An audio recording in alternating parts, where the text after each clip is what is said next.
Mateo, ang henyo ng gamot. Credit to the author. 18 hanggang 26. Ang mga pangalan po na nandito ay galing sa mga name generator. Kung meron man pagkakatulad sa mga pangalan ng tao o lugar at pangyayari, ito ay tunay na hindi sinasadya. Mas lalong naging kumpiyansa si Marcin nang makita ang kakayahan ni Mateo sa acupuncture at ang kanyang paggalaw na natural na dumadaloy na parang tubig. Sa sandaling ito, natuklasan niya na hindi naman pala si Mateo ay walang kwenta gaya ng sinasabi ng mga chismis. Pare, kumusta ka na? Mas maayos na ba ang pakiramdam mo? Pagkatapos ng sesyon ng acupuncture, nag-aalalang tanong ni Marcin. Kasalukuyan, mas namumula na ang mukha ni Jeffrey, at hindi na kasing lakas ng dati ang kanyang pag-ubo. Tunay ngang mahusay si Ginoong Croswell. Sa ngayon, pakiramdam ko ay mas relax na ang buong katawan ko. Kahit hingal na hingal pa rin siya kapag nagsasalita, mas maayos na ito kumpara dati. Ang teknik na ito ng karayom ni Mateo ay natural na hindi isang ordinaryong bagay, kundi isang tugatog na teknik ng karayom na kusang nilikha. Pinangalanan ito ni Mateo na 72 Paths Great Cycle Acupuncture. Ang serang teknik na ito ng karayom ay minsang pumukaw sa divine realm, at nagtataglay ito ng hindi maarak na kakayahan. Siyempre, sa kasalukuyan niyang kaharian, hindi niya talaga kayang ilabas ang kapangyarihan ng teknik na ito ng karayom. Kaunting kontrol lang nito sa kondisyon ni Jeffrey ngayon. Maiibsan lang ng acupuncture na ito ang mga sintomas, pero hindi nito magagamot ang ugat ng problema. Bukas, ipapadala ko ang gamot. Walang dapat sayangin na oras. Babalik muna ako. Pagkatapos niyang magsalita, agad na nagpaalam si Mateo at umalis. Pumunta si Mateo sa Fragrant Medicine Pavilion upang kunin ang mga halamang gamot para sa pagpino ng Exploding Yuan Pill at direktang pumasok sa Pill Refinement Room kasama ang Tateri Longkay ng 6-leaf grass. Ang Exploding Yuan Pill ay isa lamang mababang antas na tier isang medicinal pill sa Divine Realm, perpekto para pinuhin ng kasalukuyang Mateo. Mayroon pa siyang mas magagandang tier isang medicinal pills para sa pagpapalakas, ngunit sa kasalukuyan, hindi niya ito kayang pinuhin. Kapag tumaas na ang kanyang lakas, natural na magagawa niyang pinuhin ang mas mataas na antas na medicinal pills na nasa parehong tier. Para kay Mateo, ang paraan ng pagpipino para sa Exploding Yuan Pill ay napakasimple. Pagkatapos ng 6 na oras, nagdala si Mateo ng ilang bote ng gamot palabas ng Pill Refinement Room. Ang sumunod ay natural na isang pagsasanay sa pag-iisa na may saradong pinto. Humanap siya ng isang tahimik na silid, at sinabihan ang mga katulong na huwag siyang istorbohin, at sinimulan ang kanyang pagmumuni-muni. Habang nakatingin sa hanay ng mga bote ng tableta sa harap ng kanyang mga mata, bahagyang kumunot ang noo ni Mateo. Labis siyang nadismaya sa pagpipino ng tableta na ito. 3 set ng sangkap, ngunit 26 na Exploding Yuan Pills lamang ang kanyang napino. Kabilang sa mga tableta ay 15 middle-grade Exploding Yuan Pills, 8 high-grade Exploding Yuan Pills, at 3 superior-grade Exploding Yuan Pills lamang. Ang mga tabletang panggamot ay nahahati sa ilang grado, mababang grado, panggitnang grado, mataas na grado, superior grade, at transcendent grade. Kung dati ay pinino ni Mateo ang ganitong uri ng mababang uri ng tabletang panggamot, sa kasong ito, ang mababang antas na tier isang Exploding Yuan Pill, ang pinakamababang grado ay dapat na superior grade. Ngunit ngayon, kakaunti na lamang ang kanyang nalilinis na mga bagay. Ito ay malinaw na isang bagay na hindi niya nakasanayan. Kung maririnig ng iilang alchemy grandmaster sa estado ng Novaria ang mga iniisip ni Mateo, tiyak na makakahanap sila ng butas sa lupa na gagapangin. Kung pipinuhin nila ang Exploding Yuan Pill, magpapasalamat sila sa langit at lupa kung mayroon lamang isang superior grade medicinal pill. Ngayon, pininuhin ni Mateo ang 3 sa kanila, at hindi pa rin siya nasiyahan. Ang mga superior grade medicinal pills para sa kanila ay isang bagay na maaari lamang matagpuan sa pamamagitan ng swerte at hindi sa pamamagitan ng pagtatangkang pinuhin ito. Minsan lamang kapag sila ay sinuwerte ay nagagawa nilang pinuhin ito. Bamantong hininga si Mateo. Alam niyang hindi ito makakatulong. Tutal, ang katawang ito ay hindi pa nakakapagpino ng mga medicinal pills noon, kaya kulang pa rin ang kanyang skill. Ang pinakamahalaga pa rin ay masyadong mahina ang kanyang lakas. Isang bahagi ng essence energy ang kailangang hatiin sa 3 para magamit. Natural lang, hindi niya kayang pinino ang mga high-level pills. Hawak ang bote na naglalaman ng superior grade exploding yuan pills, kumuha si Mateo ng isa at agad itong nilunok. Sa sandaling marating ng tableta ang kanyang tiyan, agad itong nag-iba at naging mga bulk zone ng enerhiya ng asensya na kumalat palabas. Ang dumadagandong na enerhiya ng asensya ay paulit-ulit na bumuhos sa lahat ng meridian sa katawan ni Mateo. Hindi nang ahas si Mateo na mag-antala, at agad niyang kinultura ang Spirit Bristle 9 niyang Divine Art upang idirekta ang magulong enerhiya ng asensya na dumaloy ng maayos sa mga meridian. Ang unang marahas na enerhiya ng asensya ay agad na naging lubos na sunod Sunyerin sa ilalim ng gabay ng Spirit Bristle 9 niyang Divine Art. Matapos ganap na kumalat ang enerhiya ng asensya sa katawan ni Mateo, sa wakas ay nagtagpo ito sa loob ng kanyang dantian. Matapos ay temper gamit ang Spirit Bristle 9 niyang Divine Art, ang unang medyo magulong enerhiya ng asensya ay naging walang kapantay na matatag. Ang Spirit Bristle 9 niyang Divine Art ay nahahati sa tatlong kabanata ng Mortal, Earth, at Heaven. Sa ngayon, nililinang ni Mateo ang unang bahagi ng kabanata ng Mortal. Ang Mortal chapter ay hinati pa sa tatlong seksyon, at ang bawat seksyon ay may kasamang martial technique. Iyon din ang isang kalakasan ng Spirit Bristle 9 niyang Divine Art. Ang isang martial technique na nakatuon sa Spirit Bristle 9 niyang Divine Art ay may walang kapantay na kapangyarihan. Ang Spirit Bristle Divine King ay walang talo sa Divine Realm dahil na-master niya ang huling martial technique sa Heaven chapter ng Spirit Bristle 9 niyang Divine Art. Ang martial technique na ito ay tinatawag na Nine Suns Burning Heaven. Sa sandaling mailabas ang martial technique na ito, ang radius na ilang libong milya ay masusunog sa kawalan. Ito ay lubhang nakakatakot. Ang pantulong na teknik sa pakikipaglaban para sa unang bahagi ng kabanatang Mortal ay pinangalan ng Absolute Yang Finger. Naglalabas ito ng enerhiya ng asensya mula sa mga daliri, at pagkatapos maging dalubhasa sa malawakang tagumpay, kaya nitong bumasag ng mga bato at makabasag ng metal, na mayroong napakataas na kapangyarihang umatake. Pagkatapos ng 4 na oras, ang bisa ng panggamot ay ganap na nasisipsip ni Mateo matapos mag-cultivate gamit ang Spirit Bristle 9 niyang Divine Art. Naramdaman ni Mateo na ang enerhiya ng asensya sa kanyang katawan ay kulang ng kaunti bago siya makahakbang papunta sa second level Essence Tree Realm.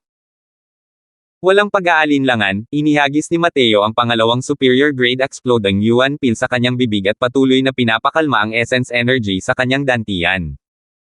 Lumipas ang 4 na oras pa, at sa kanya nilunok ang ikatlong tableta. Matapos inumin ni Mateo ang lahat ng superior grade na exploding yuan pills, ipinagpatuloy niya ang pag-inom ng high grade na exploding yuan pills. Ngunit ang mga epekto nito ay mas mahina kumpara sa superior grade na exploding yuan pills. Bukod pa rito, sa pagtaas ng pagkonsumo ng exploding yuan pill, ang mga epekto nito sa medisina ay nagiging mas mahina para kay Mateo.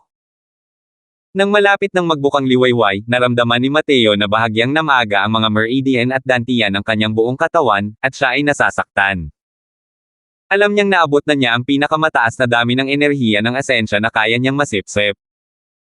Kung magpapatuloy siya, sisabog ang kanyang katawan, at mamamatay siya.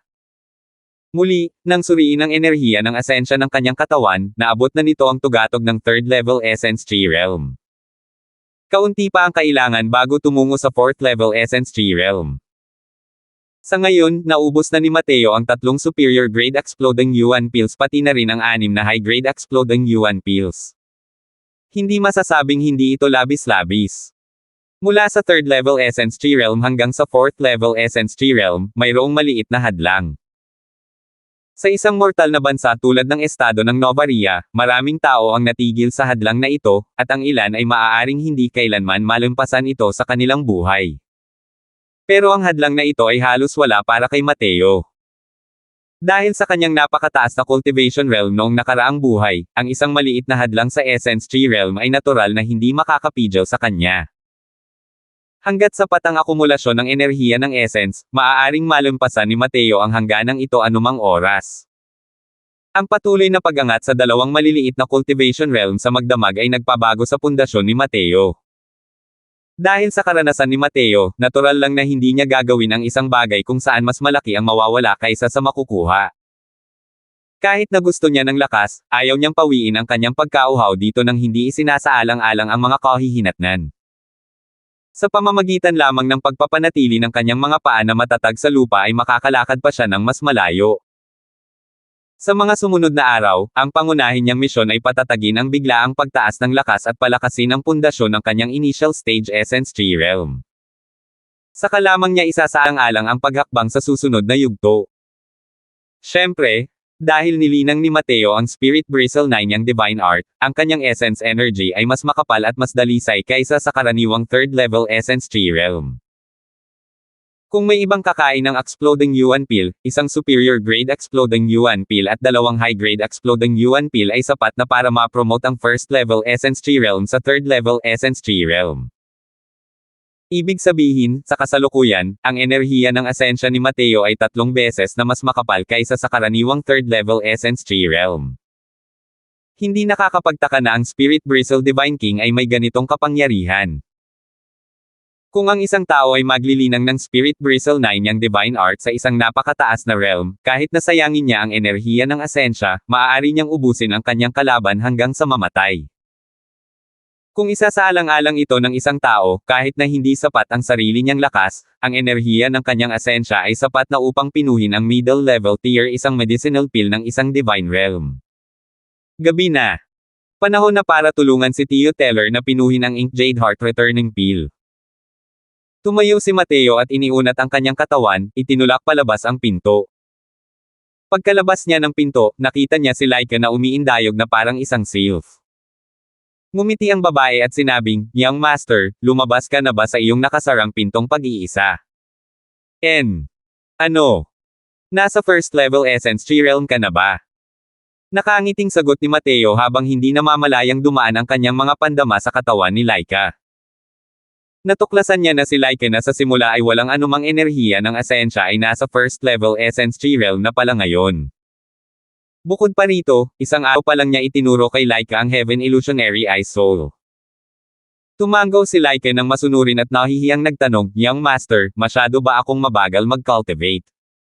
Hindi napigilan ni Mateo ang matawa. "Ikaw na batang babae. Huwag mong sabihin ang mga salitang ito sa labas. Kung hindi, ikamamatay mo ang galit ng iba.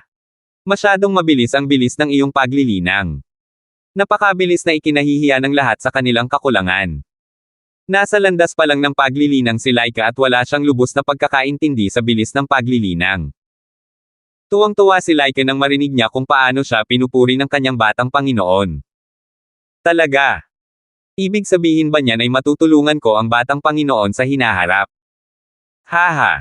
Siyempre. Ang Laika ng pamilya namin ang pinakakahanga-hanga. Tara na, sundan natin ang batang Panginoon para ayusin ang ilang bagay. Bukas, aalis tayo papuntang Central Academy. Ihahatid kita sa akademya sa pamamagitan ng rekomendasyon, natatawang sabi ni Mateo. 19. Nitong ilang araw, ang Black Star Manor ay naging abandonado. Ninakaw ng Fragrant Medicine Pavilion ang atensyon nito. Simula nang mangyari ang insidenteng dulot ni Mateo, si Dominic ay nasa isang saradong lugar na nag-iisa, tinatanggihan ang lahat ng bisita. Dahil dito, labis na nabalisa si Damian. Gusto niya talagang magpadala ng isang tao para tapusin si Mateo, ngunit nang walang pahintulot ng kanyang kuya, hindi siya naglakas loob na tumawag. Kaya naman, paminsan-minsan ay nagtatagal siya sa paligid ng liblib na lokasyon ni Dominic, umaasang mas mabilis na makakalabas si Dominic sa liblib na lugar. Kasalukuyang naglalakad si Damian sa may pintuan ng silid na mukhang naiinip na. Malinaw na nasa hangganan na ang kanyang pasensya. "Kuya, kung hindi ka pa rin lalabas, magsasama ako ng mga tao para pilayin ang taksil na yan. Hindi ko na kaya ang reklamong to." Halatang nagwawala na si Damian. Dahil walang natanggap na tugon mula kay Dominic, galit na ipinadyak ni Damian ang kanyang mga paa.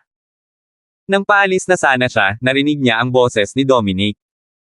"Damian, pasok ka." Nang marinig ito, tuwang-tuwa si Damian at agad na binuksan ang pinto at pumasok. "Ah! Kuya, hindi ba't nasa isang nag-iisang lugar ka? Bakit?" Noong una, inakala ni Damian na ang kanyang kuya ay nasa isang nag-iisang lugar at nagtatangkang sumubok ng isang malaking tagumpay. Sino ang mag-aakala na makikita niya si Dominic na umiinom ng tsaa ng may napaka-relax na anyo? Walang bahid ng pagkadismaya o kahit anong itsura ng pagkatalo si Dominic, na ibang-iba sa inaakala ni Damian.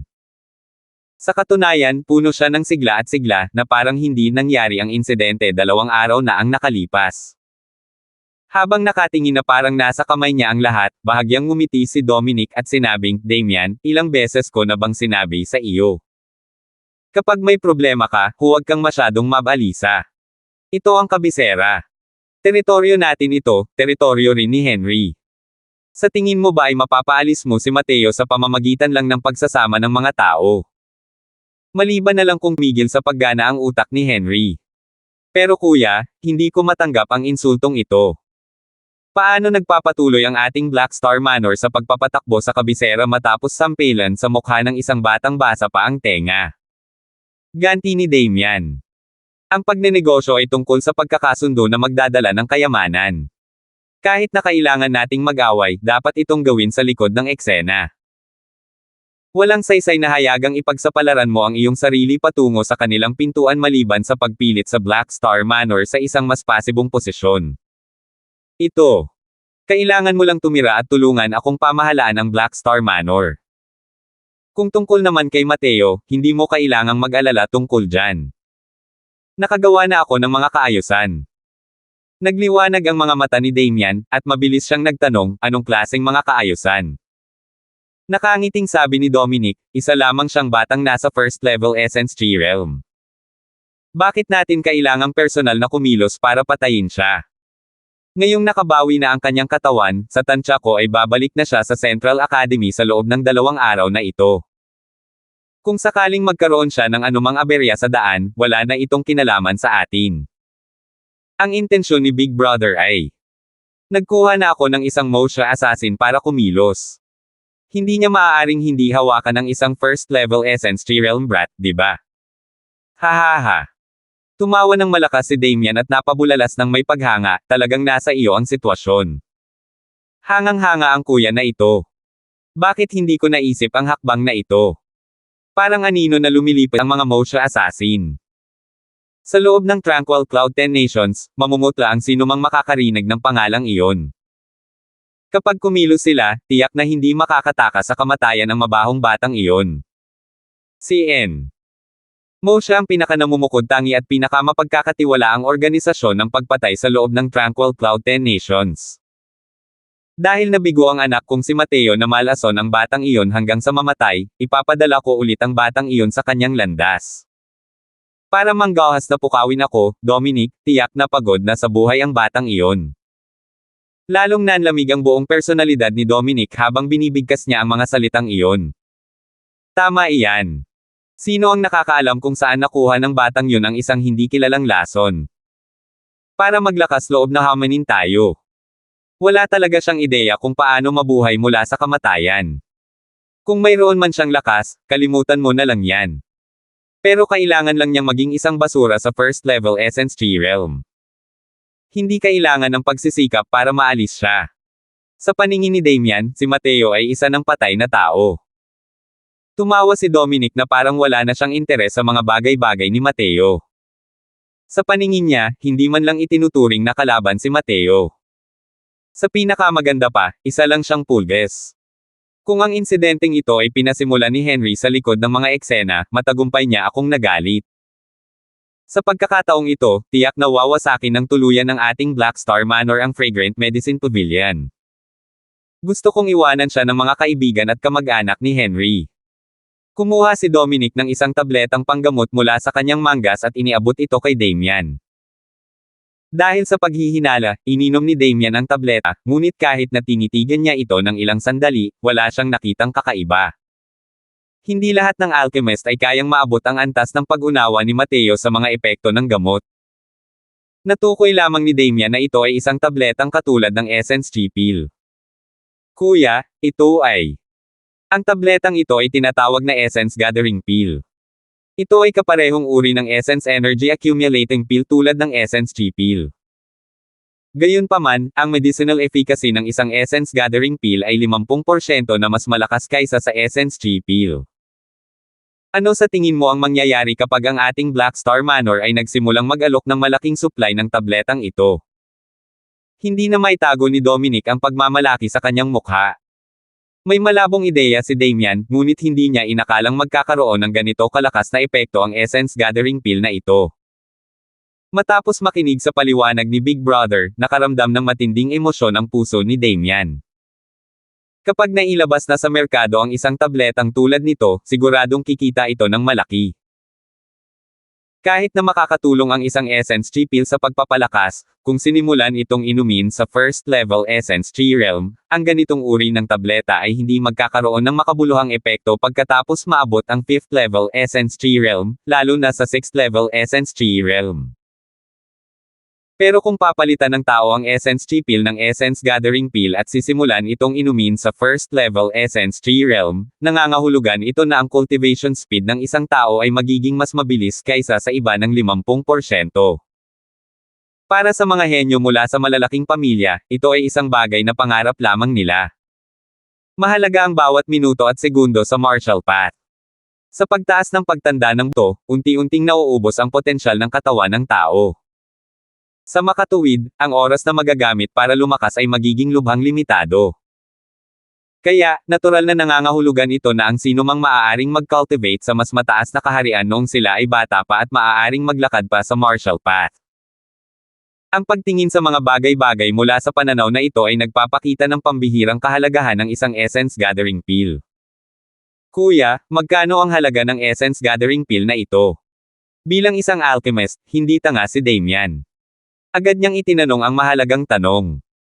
Relax ka lang, ang Essence Gathering pill na ito ay isa ring tier isang medicinal pill. Ang presyo ay bahagyang mas mataas lamang kaysa sa Essence Chi pill. Ang galing naman. Kuya, magagawa nating tuluyang talunin ang Fragrant Medicine Pavilion gamit lang ang Essence Gathering pill na ito. Nagtama ang mga mata ng dalawang pares ng lalaki, at sabay na nagtawanan ang magkapatid. Sa tirahan ng pamilya Teller. Kakaubos lang ni Jeffrey ng gamot na dala ni Mateo at nasa isang pribadong lugar siya ngayon at sinusubukang pinuhin ang bisa ng gamot. Ang tableta na tinulungan ni Mateo na pinoy ni Jeffrey ay tinatawag na Ink Jade Heart Returning Pill. Natural na walang ganitong uri ng tableta sa estado ng Nova Ria. Ngunit ang mga kinakailangang halamang gamot ay hindi mahirap hanapin. Gamit ang mga mapagkukunan ng Fragrant Medicine Pavilion, mabilis na nakolekta ni Mateo ang mga halamang gamot at matagumpay itong pinoin. Ang Ink Jade Returning Heart Pill na ito ay isang tabletang dalubhasa sa paggamot ng mga panloob na pinsala. Ang mga katangiang panggamot ay halos kapareho ng Great Returning Pill, ngunit ang bisa nito ay higit pa sa isang buong antas na mas mataas kumpara sa Great Returning Pill. Hindi lamang nito matutulungan na protektahan ang mga meridian ng puso ni Jeffrey, kundi maaari rin itong ayusin ang kanyang mga nasirang organo. Hanggat lubos na nasisipsip ni Jeffrey ang mga katangiang panggamot, gagaling siya sa loob ng 3 araw. Sa outer hall ng pamilya Teller, yumuko ng malalim si Marcen kay Mateo. Sa pagkakataong ito, kung hindi ko sinasadyang makita si Brother Croswell, natatakot akong mapapahamak si Ama. Brother Croswell, tanggapin mo sana ang pagyukong ito.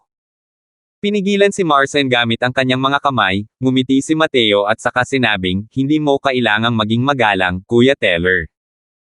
Ang pagiging magalang ni Kuya Teller ang nakaantig sa akin. Kung titingnan kita, isang mag-ama, maaalala ko ang balisang itsura ng sarili kong ama ilang araw na ang nakalipas. Paano ko kayang panoorin kayong dalawa na paghiwalayin ng kamatayan? Sa isang banda, ikaw ang nagligtas sa iyong ama, Kuya Teller. Kung hindi mo ako bibigyan ng 6-leaf grass, wala akong magagawa laban sa mga pinsala ni Tio. Nang marinig ito ni Mateo, biglang napagtanto ni Marcen na ang enerhiya ng asensya ni Mateo ay masyadong sagana. Hindi ko akalain na naabot na niya ang 3 antas ng asensya Chirim pagkatapos ng isang araw. Ito. Sa loob lang ng isang gabi, si Brother Croswell ay talagang bumuti ng 2 antas. Paano ito posible? Ngayon lang, ang iniisip ni Marcen ay nasa kanyang ama. Ngayong natuklasan niya ang mga pagbabago sa katawan ni Mateo, siya ay natulala sa pagkamangha. Ang Central Academy ay isang lugar kung saan nagtitipon ang mga henyo. Marami nang nakitang henyo si Marcen noon, ngunit ngayon lang siya nakarinig ng isang henyo na kayang umunlad ng 2 antas sa isang iglap. Hindi ito kapani-paniwala. Ngumiti si Mateo at sinabing, sinamantala ko lang ang pagkakataon. Naranasan ko ang pangungutya ni Brother Teller. Para kay Mateo, natural lang na sinasamantala nito ang pagkakataon. Gayunpaman, kung ang ibang tao ay may exploding yuan pill, hindi nila ito iisiping kainin tulad niya. Ang resulta ay walang dod ang kamatayan dahil sa pagkabasag ng mga meridian ng tao. Gayunpaman, ang pag-unawa ni Mateo sa mga katangiang panggamot ay umabot na sa sukdulan na hindi kayang intindihin ng sinumang ordinaryong tao. Sa pagdaragdag ng Spirit Bristle 9 niyang Divine Art, ito rin ang dahilan kung bakit siya nang ahas na lunukan ang mga naturang tableta. Nang makabawi mula sa kanyang pagkagulat, pinilit ni Marson na ngumiti. Sinasamantala ang pagkakataon. Natatawa. Kuya Croswell, ang mga salitang ito ay talagang nagpahiya sa akin sa aking kakulangan. Hahaha. Hindi mo kailangang maging ganyan, Kuya Teller. Mayroon pa akong mga gamot dito na makakatulong sa paglilinang. Ibibigay ko ang mga ito sa iyo. Sa tingin ko ay wala nang dapat ikabahala tungkol sa mga pinsala ni Tio Teller. Maaari ba akong samahan ni Kuya Teller pabalik sa Central Academy bukas? Sige. Pagkatapos makalabas ni tatay sa seklusyon at wala ng problema, sundan ko si Brother Croswell pabalik bukas. Ang mga gamot na ibinigay ko kay Brother Teller ay kailangang itago ng ligtas. Mag-ingat na huwag itong ipaalam sa ibang tao. Nang marinig ang sinabi ni Mateo, alam ni Marson na ang gamot na ito ay hindi basta-basta. Kaya seryoso siyang sumagot, huwag kang mag-alala, kapatid na Croswell. Tiyak na tatahimik ang Marson na ito. Natural lang na walang gaanong halaga ang isang exploding yuan pill sa Divine Realm, pero napakahalaga nito kapag inilagay sa lugar na tulad ng estado ng Novaria na ito. Paano hindi maiintindihan ni Mateo ang loika ng isang inosenteng tao na mapapahamak dahil sa kanyang kayamanan? 20. Ang kabisera ay palaging puno ng mga tao. Madalas silang papasok sa lungsod ng taigta-3 o 5 mula sa labas. Kasalukuyang nasa tabi ng kalsada, pinapaalis ni Henry at ng kanyang asawa si Mateo. Mateo, kahit kalahating araw lang ang biyaheng ito, hindi pa rin ako mapakali. Dahil sa ugali ni Dominic, siguradong hindi niya matatanggap ng tahimik ang insultong ito at kahihiyan. Sa palagay ko ay may binabalak talaga siya. Matagal na akong sinundan ni Napong at Chad. Sa tingin ko, mas makabubuti kung sasamahan ka nila sa daan. Sinubukan ni Henry na hikayatin ang anak. Tulad ng kung paano naunawaan ni Dominic si Henry, ganoon din si Henry na may malalim na pag-unawa kay Dominic. Kaya naman matagal na niyang hinihikayat si Mateo na isama ang dalawang gwardya ngunit patuloy siyang tinatanggihan ni Mateo. Ama, kalahating araw lang naman ang biyahe. Ayos lang. Isa pa, nariyan si Brother Teller na kasama ko sa paglalakbay. Gaano man katapang si Dominic, hindi siya maglalakas loob na magpadala ng mga tao para patayin ako ng hayagan. Tumanggi si Mateo nang may ngiti tulad ng dati. Makinig ka lang sa tatay mo, Mateo. Ang Dominic na yan ay mabagsik at walang puso. Madaling umiwas sa sibat sa bukas na lugar pero mahirap magbantay sa palasong pinaputok sa dilim. Sinubukan din siyang hikayatin ni Helena. Minsan na siyang nawala sa kanilang mag-asawa, at ngayong nakasama na nila siya muli, ayaw na nilang mangyari muli ang anumang aksidente. Gayunpaman, ngumiti lang si Mateo at umiling. Halata na ang pagtanggi. Napakatigas ng ulo mo. Alam ni Henry na ang kanyang anak, sa kasalukuyan, ay hindi maihahambing sa kung ano siya noon. Marahil ay mayroon talaga siyang trump card na nakapagliligtas ng buhay. Kahapon, nang lumitaw ang kanyang anak sa harap niya, kamangha-mangha na nasa 3rd level essence realm na siya. Ito ang nagbigay sa kanya ng malaking takot. Bagamat alam niyang nakatagpo si Mateo ng isang makapangyarihang master, ang bilis ng pagsulong na ito ay masyadong nakakatakot. Ngunit matapos pag-isipan ang mga napaka-misteryosong pamamaraan ng eksperto, nakaramdam ng kapanatagan si Henry. Alam niyang napakaraming bagay na hindi niya maintindihan sa mundong ito. Kalimutan mo na yan. Dahil ayaw niya, hayaan mo na siyang umalis ng mag-isa. Malaki na ang anak natin. May mga bagay na kailangan niyang harapin ng mag-isa. Bumantong hininga si Henry. Yumuko si Mateo sa kanyang mga magulang bago sumama kina Marson at Laika. Natural lamang na alam ni Mateo na ang paglalakbay na ito ay hindi magiging masyadong mapayapa. Ngunit nais niyang harapin ang ilang mga bagay ng mag-isa dahil gusto niyang gamitin ang pagkakataong ito upang pakalmayan ang sarili. Taglay ni Mateo ang hindi maarok na kaalaman sa alchemy daw. Ang kanyang malawak na saklaw ay lumampas sa mundong ito pati na rin ang pagkakaroon ng hindi mabilang na mga pamamaraan sa pakikipaglaban. Gayunpaman, ang mga bagay na ito ay hindi kumakatawan sa lakas. Kung hindi, maaaring nakabalik na si Mateo sa Divine Realm ngayon din. Ang gusto lang gawin ni Mateo ay gamitin ang mga bagay na ito at gawing tunay na lakas. Sa kanyang nakaraang buhay, masyadong nakatutok si Mateo sa alchemy daw, kaya napabayan niya ang martial daw. Mataas nga ang kanyang cultivation realm, pero ang kanyang combat prowess ay talagang magulo. Paano niya magagamit ang kaalamang nadala niya mula sa kanyang nakaraang buhay at gawing lakas sa pakikipaglaban? Alam ni Mateo na kailangan niyang lumaban. Sa pamamagitan lamang ng walang tigil na labanan ay mapapahusay niya ang kanyang kapangyarihan sa pakikipaglaban at makakabalik sa banal na kaharian. Kung walang aktwal na karanasan sa pakikipaglaban, gaano man kalalim ang kaalaman ni Mateo, para lamang itong refleksyon ng buwan sa tubig, isa lamang itong ilusyon. Kaya naman, ayaw ni Mateo na lumaki sa ilalim ng pangangalaga ni Henry.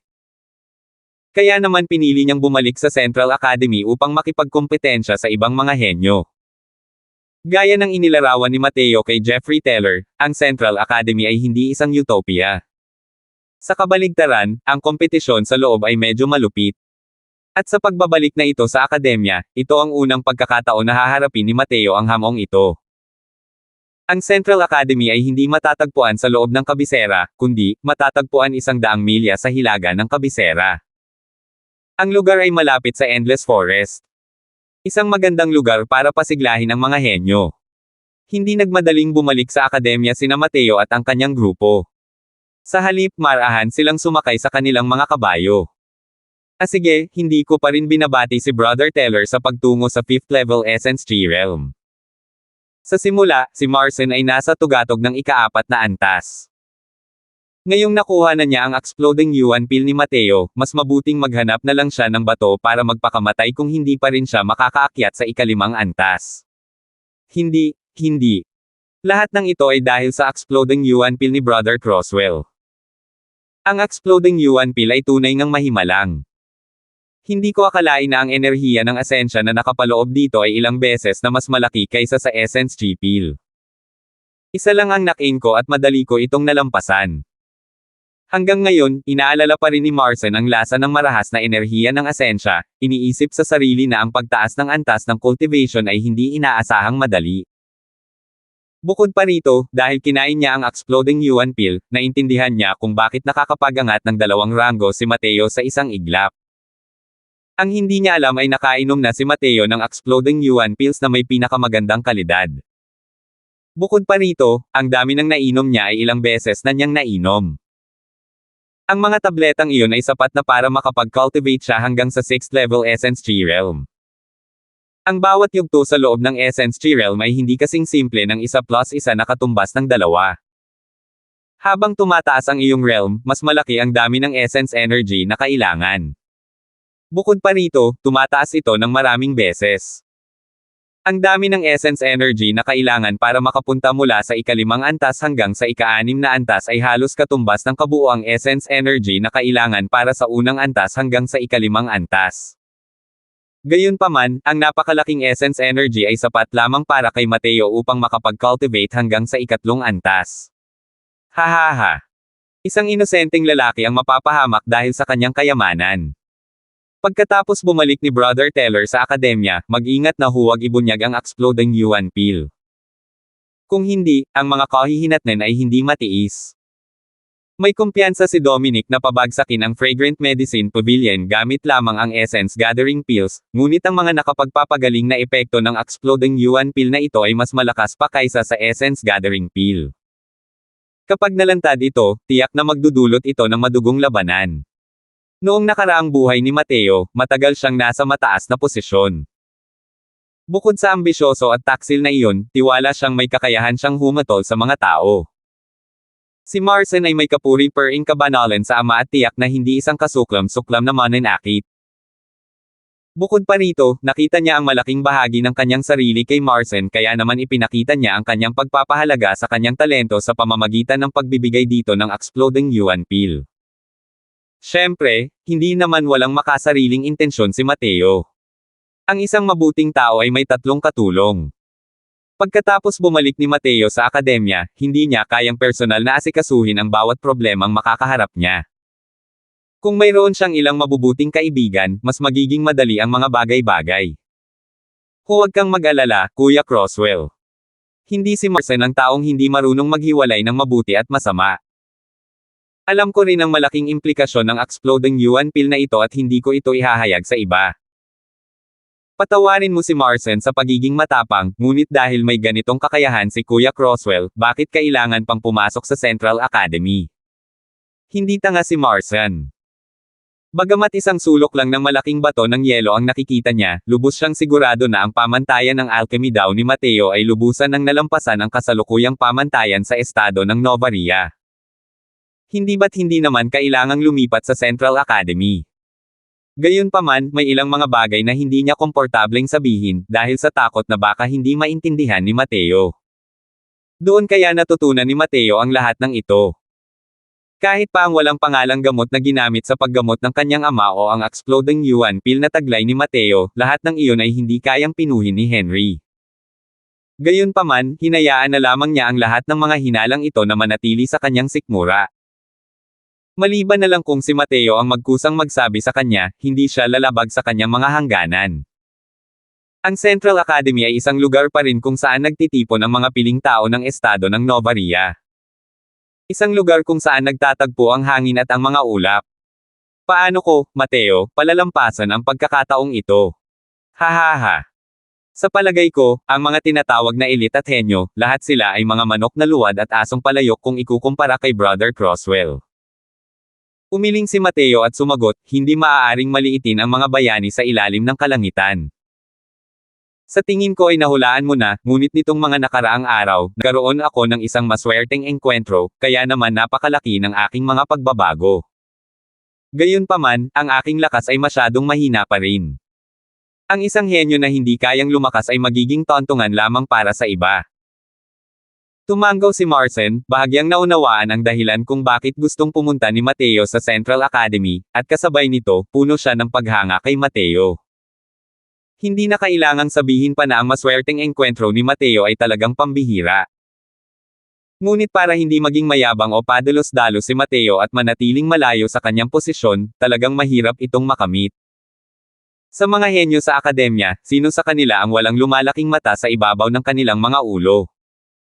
Mababa ang tingin ng mga taong iyon sa mga taong may ordinaryong pinagmulan. Naniniwala si Marcin na sa lalong madaling panahon, maipapakita na ni Mateo ang kanyang sariling katalinuhan sa loob ng Central Academy, at ang mga tinatawag na henyo ay madadaig niya. Tara na. Sa tingin ko pagod na si Mr. matapos tayong sundan ng tuluyan. Tama ba ako? Biglang sumigaw si Mateo habang si Marcin ay wala pa ring pakialam sa sarili niyang iniisip. 21. Malungkot si Renzo nitong nakaraang 2 araw. Bilang isang bronze rank assassin mula sa Mosha, ang kanyang mga target na assassination ay karamihan ay mga martial artist ng 7th level Essence Tree Realm pataas. Ngunit sa pagkakataong ito, ang misyong natanggap niya ay ang pumatay sa isang baguhan sa 1st level Essence Tree Realm. Ang pagkakaroon ng titulong bronze rank assassin ay nagpapakita na ang kanyang mga kakayahan ay nakatanggap na ng paunang pagkilala mula sa organisasyon. Ang lakas ni Renzo ay nasa 7th level Essence Tree Realm, ibig sabihin ang mga misyong natanggap niya ay halos kapareho ng kanyang antas. Minsan ay laban pa nga sa mga martial artist na mas malakas kaysa sa kanya.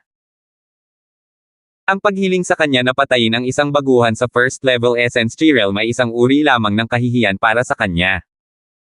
Si Renzo ay isang ambisyosong mamamatay tao. Ang kanyang layunin ay maging isang gold rank assassin. Kaya naman, ang pagsasanay na natanggap niya sa Mosha ay medyo matindi.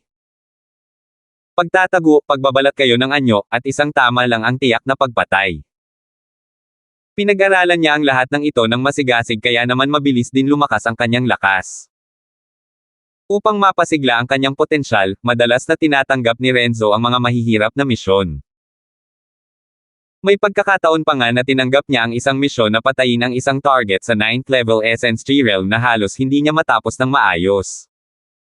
Simula noon, mas nabigyan siya ng atensyon mula sa organisasyon, at ang mga resources na inilaan sa kanya ay tumaas din ng malaki. Sa pagkakataong ito, ang target ng pagpatay ay sinasabing isang pabaya na silk pants na walang anumang kakayahan. Isang 15 taong gulang ngunit nasa first level Essence Tree Realm lamang. Siya ay tiyak na katulad ng bulok na putik na hindi kayang suportahan ang pader. Sinasabing, gumastos ng malaking halaga ang amo para humiling na lumipat ang isang bronze rank killer. Sa harap ng ganoong target, isang daliri lang ang kailangan ni Renzo para durugan siya. Gayunpaman, si Renzo ay isang napaka-propesyonal na mamamatay tao. Bagamat tuluyan niyang binaliwala ang paulit-ulit na babala ng amo, gumawa pa rin siya ng sapat na paghahanda. Marami sa mga nasa parehong propesyon ang gumamit ng kanilang dugo para ituro kay Renzo ang isang partikular na katotohanan. Gagawin ng isang leon ang lahat kahit na nangangaso ng kuneho. Dati, maraming baguhan, kahit na ang mga bronze rank assassin mula sa Mosha, ang nagtangkang patayin ang kanilang mga target ng lantaran dahil lang sa masyadong mahina ang mga target, ngunit nauwi rin sa pagkawala ng sarili nilang buhay. Bukod pa rito, inaasahan na ang ama ng target ay nagplano ng 2 eksperto para samahan siya, na magiging lubhang abala para kay Renzo. Gayunpaman, lubos na kumpiyansa si Renzo sa kanyang mga pamamaraan sa pagpatay. Hangga't ginagamit niya ang kanais-nais na klima at geographical na bentahe, tiyak na magagawa niyang matagumpay na patayin ang target kahit na nasa ilalim ng proteksyon ng 2 eksperto. Pero sino ang mag-aakala na pinili pala ng mga baliw na pantalon na seda na huwag isama ang 2 tagasunod na iyon? Sa halip, nilisan niya ang lungsod na may kasama lamang na isa pang punk at isang dalaga.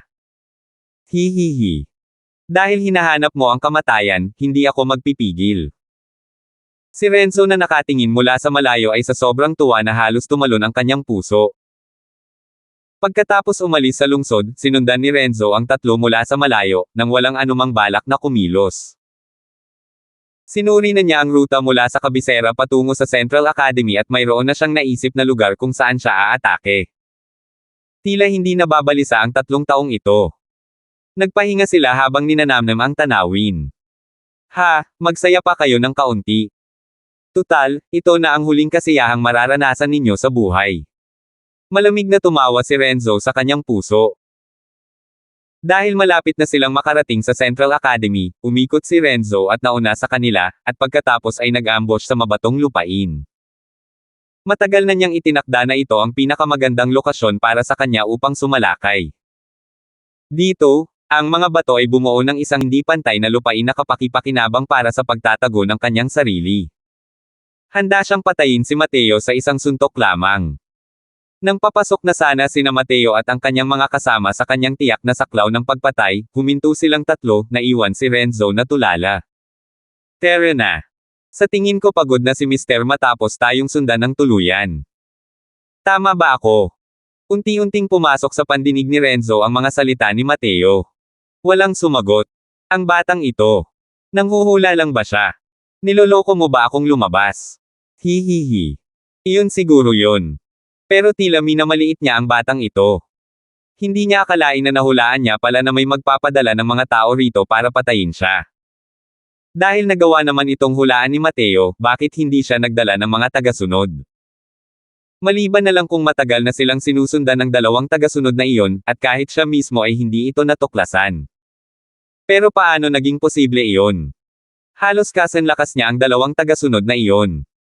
Kung sinusundan lang nila ang 3 taong ito hanggang dulo, imposibleng hindi niya sila nakita. Bilang isang bronze rank assassin mula sa Mosha, malaki ang tiwala ni Renzo sa kanyang kakayahang magtago at bumuntot sa mga tao. Kung isang martial artist ng Spirit Condensation Realm ang sumunod sa kanila, makatuwiran lang na hindi niya napansin ang anuman. Ngunit ang 2 tagasunod na iyon ay mga martial artist lamang ng Essence Tree Realm. Imposibleng hindi niya sila matuklasan. Kahit ano paman, basta't makapasok sila sa kanyang attack range, ipapadala niya lang ang Mateo na iyon para makita si Haring Yama. Young Master, anong problema? Hindi maintindihan ni Laika kung bakit biglang nasabi ni Mateo ang ganoong bagay at naguguluhan siyang tinanong ito. Bagkus, si Marson ang lubos na mapagmatsyag. Sa sandaling sinabi ni Mateo ang mga salitang iyon, ang buong katawan ni Marson ay naging alerto. Hahaha. Maliit na magnanakaw lang yan. Walang problema, walang pakialam na sabi ni Mateo. Nang makita ni Laika ang casual na kilos ni Mateo, mas lalo pa siyang hindi sineryoso. Pero yung master, saan nagtatago ang kontrabidang iyon? Ah! Nasa likod lang ng malaking batong iyon. Sa palagay ko ay hinihintay niya tayong pumunta roon bago tayo tambangan. Sumenya si Mateo gamit ang kanyang bibig at ngumiti. Ang emosyon ni Renzo na kanina lang ay hamupa, ay muling tumigas dahil sa mga sinabi ni Mateo. Hindi ba't nasa likod siya ng isang malaking bato ngayon? Gayunpaman, ang lugar na ito ay puno ng mga tambak ng bato at mga bato. Maging ang mga naglalakihang bato ay nasa lahat ng dako. Paano malalaman ng lalaking iyon kung saang bato siya nagtatago? Sinusubukan mo pa rin akong akitin palabas. Ako, si Renzo Callan, ay isang propesyonal na mamamatay tao. Paano ako maaaring mahikayat gamit ang napakahinang pamamaraan ng pang-uudyok na ito? Hoy, ang sakit ng puso mo. Hindi maganda yan. Muling bumalik ang boses ni Mateo. Gumalaw si Renzo nang may matinding panginginig. Bilang isang mamamatay tao, palaging nararamdaman ni Renzo na ang kalagayan ng kanyang puso ay nasanay na sa isang larangan kung saan hindi siya maaapektuhan ng anumang kaguluhan. Gayunpaman, ang dalawang pangungusap na iyon ni Mateo ay talagang nakagambala sa kalagayan ng kanyang puso. Paano nangyari ito? Baguhan pa lang sa first level Essence Chi Realm ang kabilang panig. Hindi kaya niya talaga ako natuklasan. Hindi siya nanloloko. Sa sandaling ito, muling narinig ni Mateo ang malademonyo niyang boses. Paano kung ganito? Magbabato ako ng bato. Kapag tama ang tama, lalabas ka. Kapag mali ang tama, magpapatuloy ako sa paglalakad. Paano? Nang tumigil ang boses, nakarinig si Renzo Scala ng isang malakas na pag-ungol, kasunod ang malutong na tunog ng isang maliit na bato na tumatama sa isang malaking bato. Ang malaking bato na kanyang sinasandalan. Napagtanto ni Renzo na wala siyang swerte. Alam na alam talaga ni Mateo na nagtatago siya rito at hindi niya ito tinatangkang lokohin. Nang ibunyag ni Renzo ang kanyang sarili, natuklasan niya ang tatlong kabataang nakatitig sa kanya. Kabilang sa kanila ang isa sa mga kabataang may kakaibang ngiti sa kanyang mukha, na siya ring target na pinapante sa kanya upang patayin, si Mateo. Paano mo ako natuklasan? Tanong ni Renzo na may malungkot na mukha. Hindi niya maintindihan kung paano siya matutuklasan ng isang baguhan sa first level Essence Chi Realm. Sa ngayon, ang gusto niyang malaman ay kung saan nagkamali ang kanyang pagtatago, upang makagawa ng mga pagpapabuti pagkatapos ng misyon ngayon. Kung tungkol naman sa kung ang tatlong taong ito sa harap niya ay nagbabanta o hindi, iyon ay isang bagay na hindi niya kailanman naisip. Paano nangyaring matalo ng tatlong baguhan ang isang Mush Ace Bronze Rank Assassin? Gusto mong malaman kung paano? Hindi ko sasabihin sa iyo. Mukhang ayaw ni Mateo, at imposible ring sagutin niya ang tanong ni Renzo. Hindi niya masabi kay Renzo na ang katawang ito ay naglalaman ng isang napakagandang kaluluwa. Naghahanap ng kamatayan. Nang akmang aatake na si Renzo, bigla siyang tumigil. Akala ko ba nasa third level Essence Chi Realm siya? Hindi magkatugma ang impormasyon. 22. Ginugol ni Renzo ang nakalipas na 2 araw sa pagmamasid kay Mateo mula sa malayo, kaya hindi niya alam ang pagbabago ni Mateo. Ngayong kaharap na niya si Mateo, napagtanto niya na ang kanyang target na assassination ay nasa third level Essence Chi Realm na. Para kay Renzo, walang gaanong pagkakaiba sa pagitan ng first level Essence Chi Realm at ng third level Essence Chi Realm. Ang isang kalaban na tulad nito ay maituturing na isang instant kill para sa kanya. Ang bawat tatlong antas sa Essence Chi Realm ay itinuturing na isang yugto. Kahit na mayroon lamang isang yugto ang pagkakaiba sa pagitan ng 4th level Essence Chi Realm at ng 3rd level Essence Chi Realm, hindi ito dapat maliitin dahil ang pagkakaiba sa lakas ay napakalaki. Hindi mahirap para sa isang tao sa 4th level Essence Chi Realm na harapin ang 5 o 6 na tao sa 3rd level Essence Chi Realm. Dahil 2 antas ang taas ni Renzo kaysa kay Mateo, hindi niya naramdaman na si Mateo ay nagdudulot ng anumang banta sa kanya.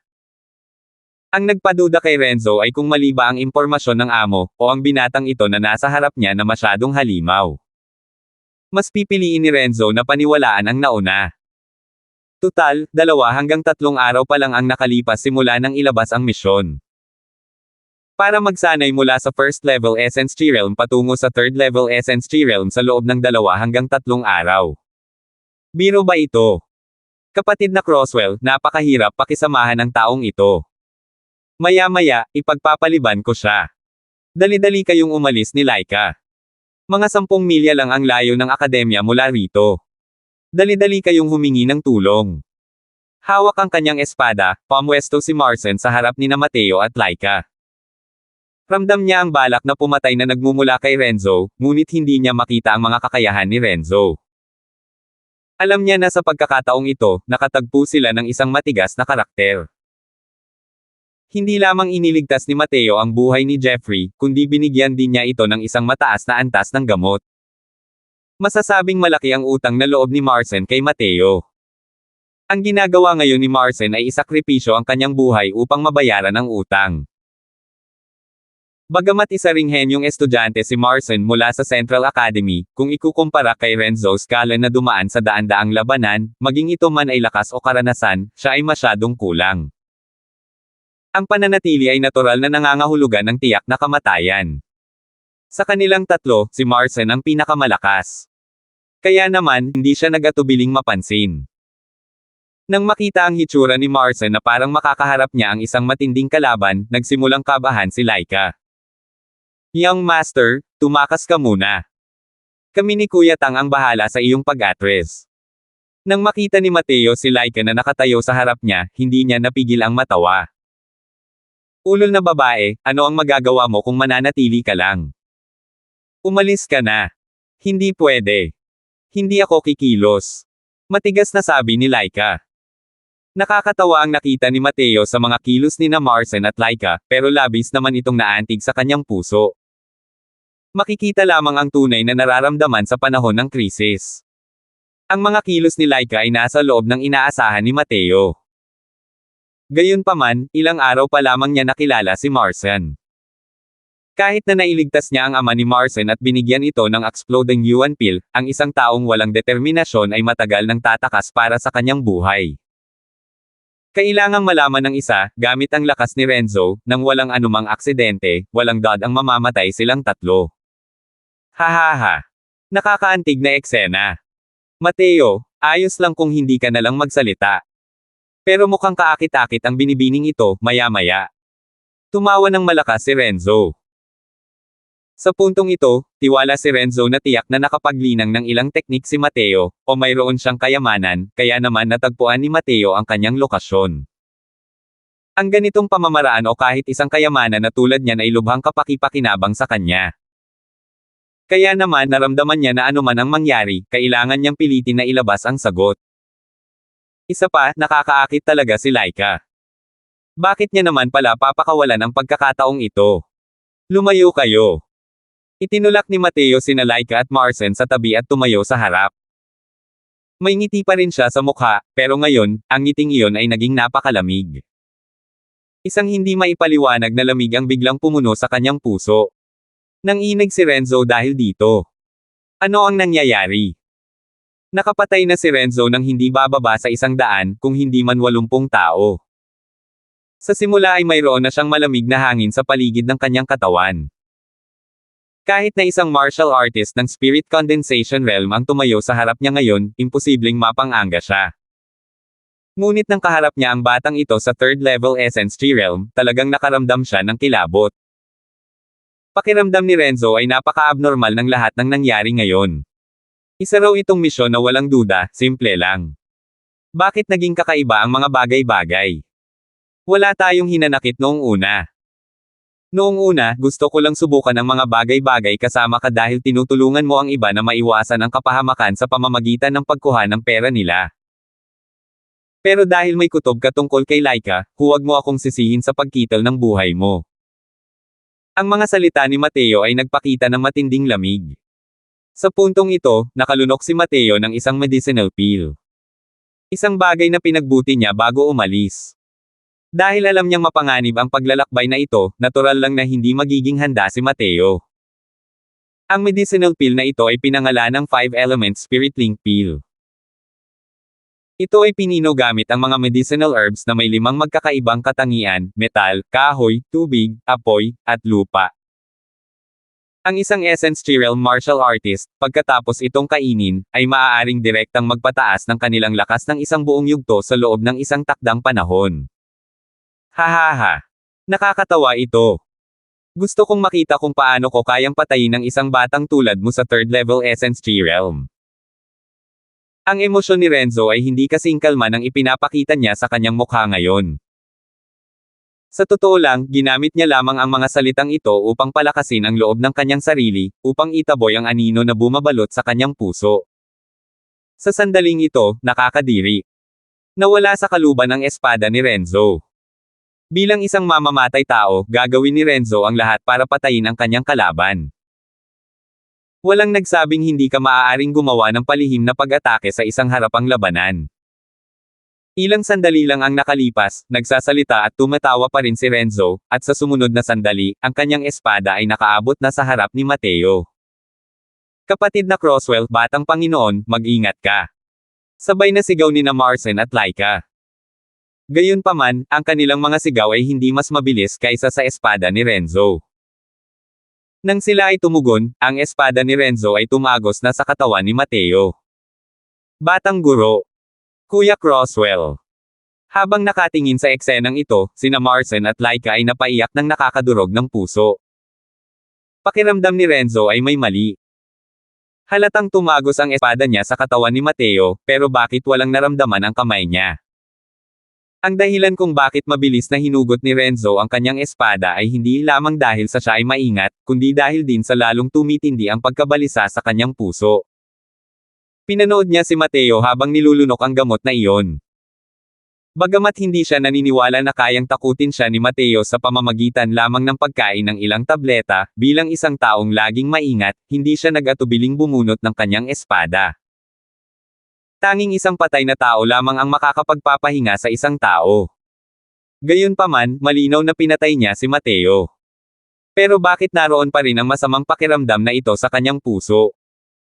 Sa sandaling ito, si Mateo na sinaksak ni Renzo ay unti-unting naglaho at pagkatapos ay naging kawalan. Ang sinaksak ni Renzo ay isa lamang larawan pagkatapos ng lahat. Hoy, napakadelikado para sa iyo na magpakita ng likod sa kalaban. Nanigas si Renzo sa boses ni Mateo. Paano nangyari to? Nasaksak ko na siya. Instant flash. Instant flash talaga yan. Bulalas ni Marcin. Bata. Mabuti naman at maayos ka. Sigaw ni Laika, na may kasamang gulat. Hahaha. Siyempre ayos lang ako. Paanong ganoon kadaling mamatay ang batang Panginoon mo? Nakangiting sabi ni Mateo. Nagawa nga ni Brother Crosswell na maging bihasa sa ganitong kahirap na mga galaw ng paa. Bukod pa rito, ang paggamit mo nito ay talagang napakahusay. Kay talino. Humanga si Marcin sa pagpapakitang ito ng kakayahan. Kaunting kasanayan lang. Para sa ibang tao, ang instant flash ay isang napakalalim na galaw ng paa na napakahirap intindihin. Gayunpaman para kay Mateo, ang ganitong antas ng galaw ng paa ay walang anumang hamon. Maaaring magmukhang kahanga-hanga ang instant flash, ngunit isa lamang itong footwork technique na nagpapahintulot sa gumagamit na malayang gumalaw sa isang maliit na radius. Isa lamang itong tier isang martial technique, isang bagay na hindi gaanong malalim. Gayunpaman, ang mga yabag na ito ay sumasaklaw sa Heavenly Dao, na ginagawang madali itong matutunan ngunit mahirap ding matutunan. Ang isang ordinaryong tao na gustong matutunan ito ay mahihirapan dito. Kahit sa loob ng Central Academy, ang Instant Flash ay isang napakahirap na teknik na halos walang sino man ang makakapag-master nito. Gayunpaman, ang antas na ito ng Heavenly Dao ay hindi karapat-dapat banggitin kay Mateo na dating nagtataglay ng napakataas na antas ng cultivation. 23. Sa katunayan, may ilang bentaha pa rin sa pagpapadala ni Henry kay Mateo sa Central Academy. Kahit papaano ay dadalo ang lalaking iyon sa ilang klase at kukuha ng ilang mga bagay. Kahit na hindi sulit banggitin ang mga bagay na ito sa kasalukuyang Mateo, isa pa rin itong disenteng opsyon para lokohin ang mga tao. Sa kasalukuyang lakas ni Mateo, ang instant flash ay isang praktikal na martial technique, ngunit hindi naman masyadong kapansin-pansin. Kahit na bahagyang nasakop ng martial technique na ito ang Heavenly Dao, sa katotohanan, bahagya lamang itong nahawakan ang isang sulok nito. Hindi man lang ito maituturing na pagtawid sa hangganan. Ginugol ni Mateo ang mga nakaraang araw sa pagsasaayos ng mga alaala ng kanyang hinalinhan. Sa pamamagitan ng pag-asa sa mga malabong impresyong ito mula sa mga klase ng kanyang hinalinhan, nagawa niyang makabisado ang ilang mga pangunahing pamamaraan sa pakikipaglaban, kasama ang instant flash bilang isa rito. Sa katotohanan, kahit tila tama ang instant flash na isinagawa ni Mateo, iba ito sa totoo lang. Ngunit sa pamamagitan ng pagsasagawa nito gamit ang pangunawa ni Mateo, mas malakas lamang ito at hindi mas mahina kaysa sa mga ipinakita ng mga guro sa akademya. Hindi nakakapagtaka na nang ahas kang hindi magdala ng mga tagasunod. Hindi ko akalain na umabot na sa ganoong antas ang iyong instant flash. Kahanga-hanga. Mukhang medyo nakaliligaw ang pagtatasa sa iyo sa ulat. Natural lang na alam ni Renzo na ang instant flash ay hindi isang kakaibang martial technique. Gayunpaman, dahil ang instant flash ay isang footwork technique na may maliit na range of motion lamang, hindi ito gaanong kapaki-pakinabang para sa assassination. Ito ang dahilan kung bakit hindi niya ito masyadong pinag-aralan. Ang kahusayan sa isang teknik sa pakikipaglaban ay maaaring uriin sa ilang kategorya. Mula mababa hanggang mataas ayon sa pagkakabanggit, yugto ng pagsisimula, yugto ng maliit na tagumpay, yugto ng malaking tagumpay, yugto ng dakilang bilog, at yugto ng maalamat na pagsira sa ilusyon. Gayunpaman, alam ni Renzo na para makapag-iwan ng after image ang instant flash, kailangan nitong maabot kahit man lang ang Great Circle stage. Para masanay ang isang kamangha-manghang movement technique hanggang sa Great Circle stage, hanggat wala siyang nakakasalamuhan na martial artist na dalubhasa sa movement technique at ang kalaban ay nasa essence chi realm at sa ibaba, mayroon siyang kakayahang magpanatili ng sarili. Hindi nakakapagtaka na ang batang ito ay naglakas loob na maging arrogant, mayroon talaga siyang ilang kakayahan. Bilang isang mamamatay tao, natural lamang na mayroon si Renzo ng isang teknik sa paggalaw na kanyang espesyalisasyon. Gayunpaman, ang kanyang teknik sa paggalaw ay sinanay lamang hanggang sa yugto ng malaking tagumpay. Medyo malayo pa rin ang layo mula sa yugto ng dakilang bilog. Mali na isipin na mayroon lamang maliit na pagkakaiba ng isang realm sa pagitan ng malaking yugto ng tagumpay at ng dakilang yugto ng bilog. Para sa kahusayan sa isang teknik sa pakikipaglaban, ito ay kasing layo ng langit at lupa. Ang yugto ng Great Circle ay mangangahulugan ng pagsasanay sa martial technique hanggang sa tugatog, nang walang anumang karagdagang pag-unlad. Maliban sa mga halimaw na nagtataglay ng hindi kapani-paniwalang pag-unawa, magiging napakahirap na sanayin ang isang martial technique hanggang sa yugto ng Great Circle. Kung tungkol naman sa maalamat na yugto ng Breaking Illusion, nangangahulugan ito ng paglabas sa yugto ng Great Circle at paglikha ng alternatibong posibilidad. Isang uri ng ebolusyon mula sa orihinal na teknik sa pakikipaglaban. Ang mga kinakailangan upang sanayin ang isang martial technique hanggang sa Breaking Illusion stage ay napakahigpit na nakakapangilabot. Kaya naman ito ay itinuturing na isang maalamat na yugto. Sa pangkalahatan, ang pagsasanay ng isang martial technique hanggang sa Great Circle stage ay kumakatawan sa pagkamit ng pinakamataas na yugto. Noon pa man ay medyo may kumpiyansa na si Renzo Scallen sa kanyang mga galaw, ngunit ayaw niyang matalo sa isang pantalon na seda. Napuri mo ako. Pero wala ng bonus marks. Kailangan mo pa ring mamatay, mahinang sabi ni Mateo. Hahaha. Parang narinig niya lang ang isang nakakatawang biro, tumawa ng malakas si Renzo Scallen bago sinabing, parang hindi alam ang lawak ng langit at lupa. Inaamin kong mas mahina ang mga galaw ko kumpara sa iyo. Pero sa palagay ko ay wala ring mga teknik sa paggalaw ang 2 taong iyon sa tabi mo sa yugto ng Great Circle, di ba? Gusto kong makita kung paano direktang matatanggap ng isang mahinang silk pants sa 3rd level essence chi realm na tulad mo ang suntok ko. Veterano sa mga labanan si Renzo. Matapos hindi tamaan ang isang suntok na iyon, agad siyang naghanap ng ibang paraan. Malinaw na ang 2 tao sa tabi ni Mateo ang pinakamalaking kahinaan niya. Maayos pa rin si Marcin, ngunit para kay Renzo, isa lamang tupang naghihintay na katayin si Laika. Ang bilis ng galaw mo. Ano ang silbi ng pagiging mabilis mo kung pipilitin kitang labanan ako ng harapan? Ngunit sa sandaling ito, ang mapang-akit ng ngiti ay tumigil sa kanyang mukha. Ang napalitan nito ay pagkalito. Dahil sa sandaling ito, ang aura ni Mateo ay nagsimulang tumaas ng husto sa paningin ng lahat. Tugatog ng ikatlong antas ng Essence Chi Realm. Ikaapat na antas ng Asensya ng Chi Realm. Ikalimang antas ng Kaharian ng Chi ng Asensya. Ika-anim na antas ng Asensya ng Chi Realm. Nalagpasan ng Cultivation Realm ni Mateo ang bottleneck nito mula sa 3rd level Essence Chi Realm patungo sa 4th level Essence Chi Realm at patuloy na mabilis na tumaas. Hanggang sa malampasan nito ang 6th level Essence Chi Realm bago huminto. Habang nakatingin sa eksenang ito, natulala si Renzo at sandaling nakalimutang kumilos. Paano ito posible? Huminga ng malalim si Renzo. Bigla niyang naalala ang eksena kung saan nilunok ni Mateo ang medicinal pill at naisip niya. Posible kayang epekto ito ng medicinal pill na iyon. Kahit na narinig niya na ang ilang mga medicinal pills ay pansamantalang nakapagpapataas ng lakas, ito ang unang pagkakataon na nakakita siya ng medicinal pill na kayang magpataas ng 3 magkakasunod na maliliit na cultivation realms. Hindi maiwasan ni Renzo na isipin na kung mayroon siyang ganitong uri ng gamot, hindi ba't ang pagkumpleto ng mga misyon ay kasing simple lang ng paghiwa ng mga gulay. Ngunit ang katotohanan ay ang isang baguhan na may pagkakaiba ng 4 na maliliit na cultivation realm mula sa kanya, sa isang kisap mata, ay lumikha ng agwat na isang maliit na cultivation realm lamang ang layo kaysa sa kanya.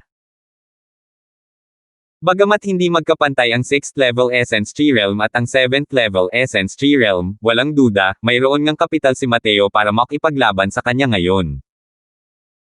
Kasama ang kanyang instant flash na nasa Great Circle Stage, maaaring posible para kay Mateo na labanan siya. Biglang naramdaman ni Renzo na kaiba ang araw na ito. Talagang napakaraming sorpresa ang ibinigay sa kanya ng batang ito sa harap niya. Noong una, nagrereklamo pa rin siya kung gaano kasimple ang misyong ito.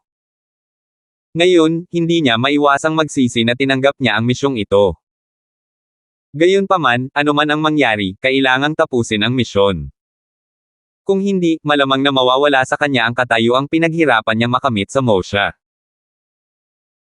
Tila, ang dahilan kung bakit iniisip pa rin ni Renzo ang pagkumpleto ng misyon ay kahit na matapos malunok ni Mateo ang 5 Elements Spirit Link Pill, ang kanyang cultivation realm ay tumigil na sa 6th level Essence Chi Realm. Ito ay isang cultivation realm na kaya niyang hawakan. Pinaikit ang dalawang mata, ang balak pumatay ni Renzo Scallen ay matatag na nakadikit kay Laika. Isang salitang patay. Agad na ginawa ni Renzo ang kanyang pinakamalakas na galaw na ginamit niya para tapusin ang hindi mabilang na mga kalaban noon. Isang salitang patay. Simple at diretso, ngunit ito ay dominanti. Isang diretsong galaw na hindi naman talaga magarbo. Nakatayo roon si Laika na walang magawang reaksyon nang nakaabot na ang espada sa harap niya. Isang nakakapangilabot na ngiti ang sumilay sa mukha ni Renzo na para bang nakikita niya ang naghihingalong kagandahang si Laika, at ang imahe ng nakakadurog pusong kalungkutan ni Mateo. Gayunpaman, nang malapit ng tusukin ng espada ni Renzo ang lalamunan ni Laika. Ding! Ang kanyang kamay na nakahawak sa kanyang espada ay namanhid, at ang maikling espada na hindi umalis sa kanyang tagiliran ay lumipad payo. Isang nakakatakot na lakas ang naipadala, at si Renzo ay napalipad din palayo. Sa kritikal na sandali ngayon, naabot ni Mateo si Laika gamit ang instant flash, habang ang kanyang atake na pinakawalan pagkatapos ay ang unang tumama. Iniunat lang niya ang daliri niya at marahang tinapik, tama ang tama sa maikling espada ni Renzo at pinalipad ito. Ganap na yang finger. Ang absolute yang finger ni Mateo ay mayroon ng kaunting progreso, naabot na ang entry stage pagkatapos ng ilang araw na cultivation. Ang isang martial technique na may ganitong rango ay malinaw na hindi madaling matutunan. Ang pag-abot sa entry stage sa loob ng ilang araw ay nagpapakita kung gaano katangi-tangi ang talento ni Mateo. Kahit na ito ay entry stage pa lamang ng absolute yang finger, ang paggamit nito gamit ang kasalukuyang 6th level Essence Chi Realm ni Mateo ay hindi kayang tiisin ni Renzo. Gamulong si Renzo sa lupa. Power! Dumura siya ng dugo. Nang tumingin si Mateo kay Renzo, malamig na sinabi niya, isang daliri lang ang gagamitin ko. Nasa kakayahan mo kung makakatakas ka o hindi. Sa ngayon, nagkakagulo ang mga laman loob ni Renzo. Pero alam niyang nataman niya ang isang matigas na plato.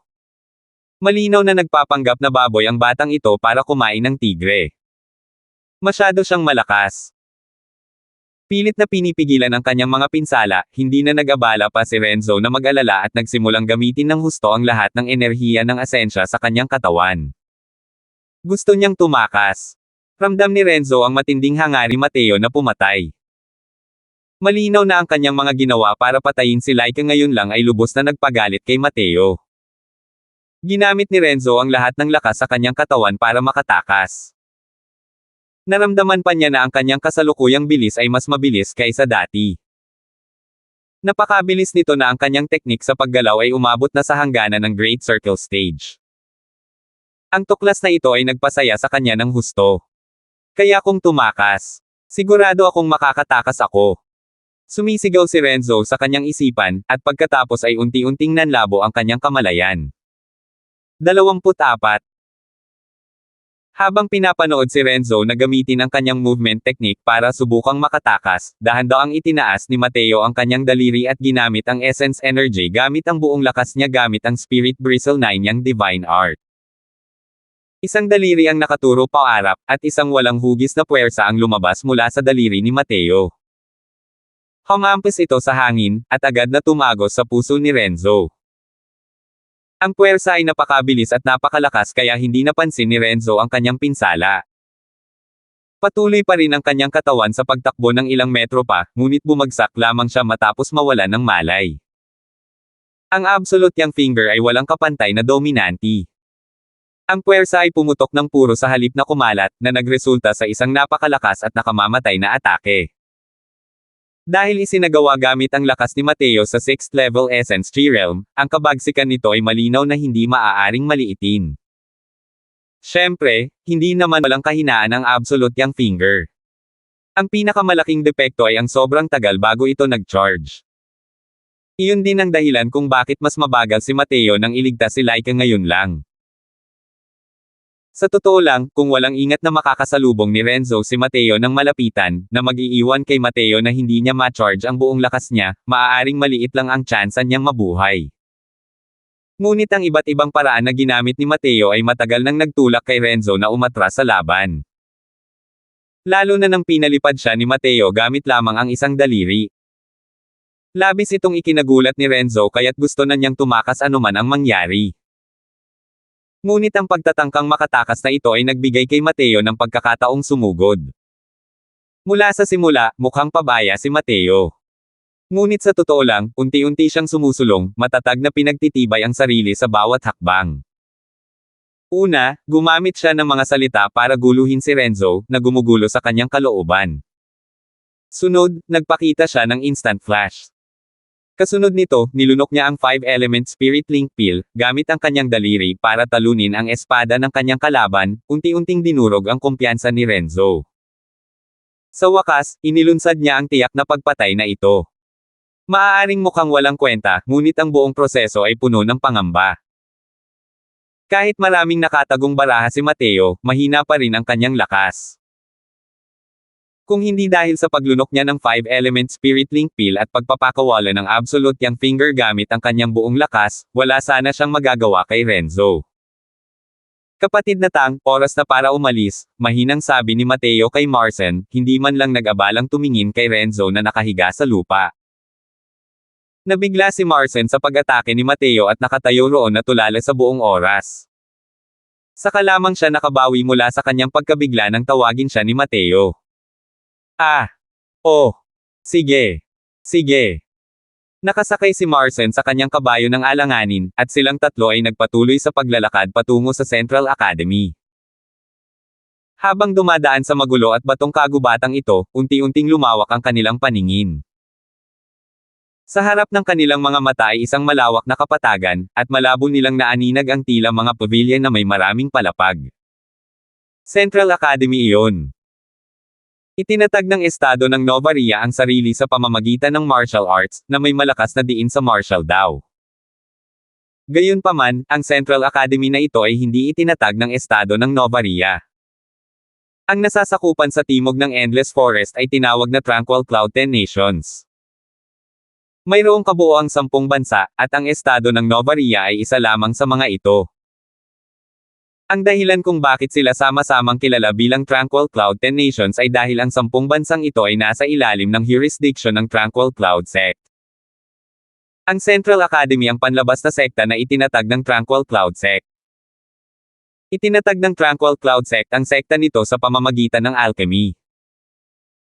Gayunpaman, ang panloob na hierarkiya ng sekta ay maaaring hatiin sa Peel Faction at Marshall Faction. Ito ang dahilan kung bakit ang panlabas na establishmento ng sekta ay pinangalan ng Central Academy. Pagpasok pa lang nilang tatlo sa gate at papunta na sana sa residential area, hinarang sila ng ilang tao. Yo! Hindi ba't ito ang huling lugar ng 10,000 taon? Aba, hindi ka ba matapang? Noong pinalabas ka nila, malinaw na humihinga ka lang pero hindi humihinga palabas. Hindi ko akalain na nakabalik ka pala ng buhay at masigla, bulalas ng taong nasa harap nila, halatang may sarkasmo. Siya ay tinatawag na Quentin Flair, isang matapat na alipors ni Ivan. Ang hinalinhan ni Mateo ay nalasan dahil sa pakikipagkompetensya sa taong ito at nauwi sa pagkamatay. Ang ilang taong ito sa harap nila ay nagmula sa mga ordinaryong tao. Sa Central Academy, para makakuha ng karagdagang mapagkukunan ang mga may ordinaryong tao, marami ang pipiliing kumapit sa mga tauhan mula sa mga maharlikang pamilya. Tanging ang mga tunay na may natatanging talento lamang ang lubos na aalagaan ng akademya. Ang mabubuting aso ay hindi naliligaw. Hindi siya maabala ni Mateo. Hindi ba niya minamaliit ang sarili niyang katayuan kung seryoso siyang kikilos laban sa isang aso? Ikaw, Mateo, mukhang nangangati na naman ang balat mo. Para sa isang taong tulad ni Quentin, bawal para sa ibang tao na pag-alitan siya ng aso. Ikaw lang ba? Tanong ni Mateo nang walang ekspresyon. Yo! Matapos kitang hindi makita ng ilang araw, mas lalo kang nasaroon ng utak. Ang first level essence realm mo. Tuldok. Paano nangyari iyon? And nasa third level essence realm ka na. Napagmasdan pa lang siya ni Quentin, at hindi niya napigil ang mapabuntong hininga. Si Mateo ay nasa pinakamababang pwesto noon. Pagkatapos ng ilang araw na hindi niya ito makita, tumaas siya ng 2 antas ng sunod-sunod, at tumuntong sa third level essence tree realm. Akala pa rin ni Quentin ay mali ang kanyang nakita, at sinuri niyang mabuti bago niya napagtanto na si Mateo ay nasa third level essence tree realm na pala. Hindi ba't medyo kasuklam-suklam ito? Bulag ba ang mga matang parang aso mo? Hindi mo pa rin makita ang mga mata mo matapos ang matagal na pagtitig. Muling napakunot ang noo ni Quentin dahil sa mga sinabi ni Mateo.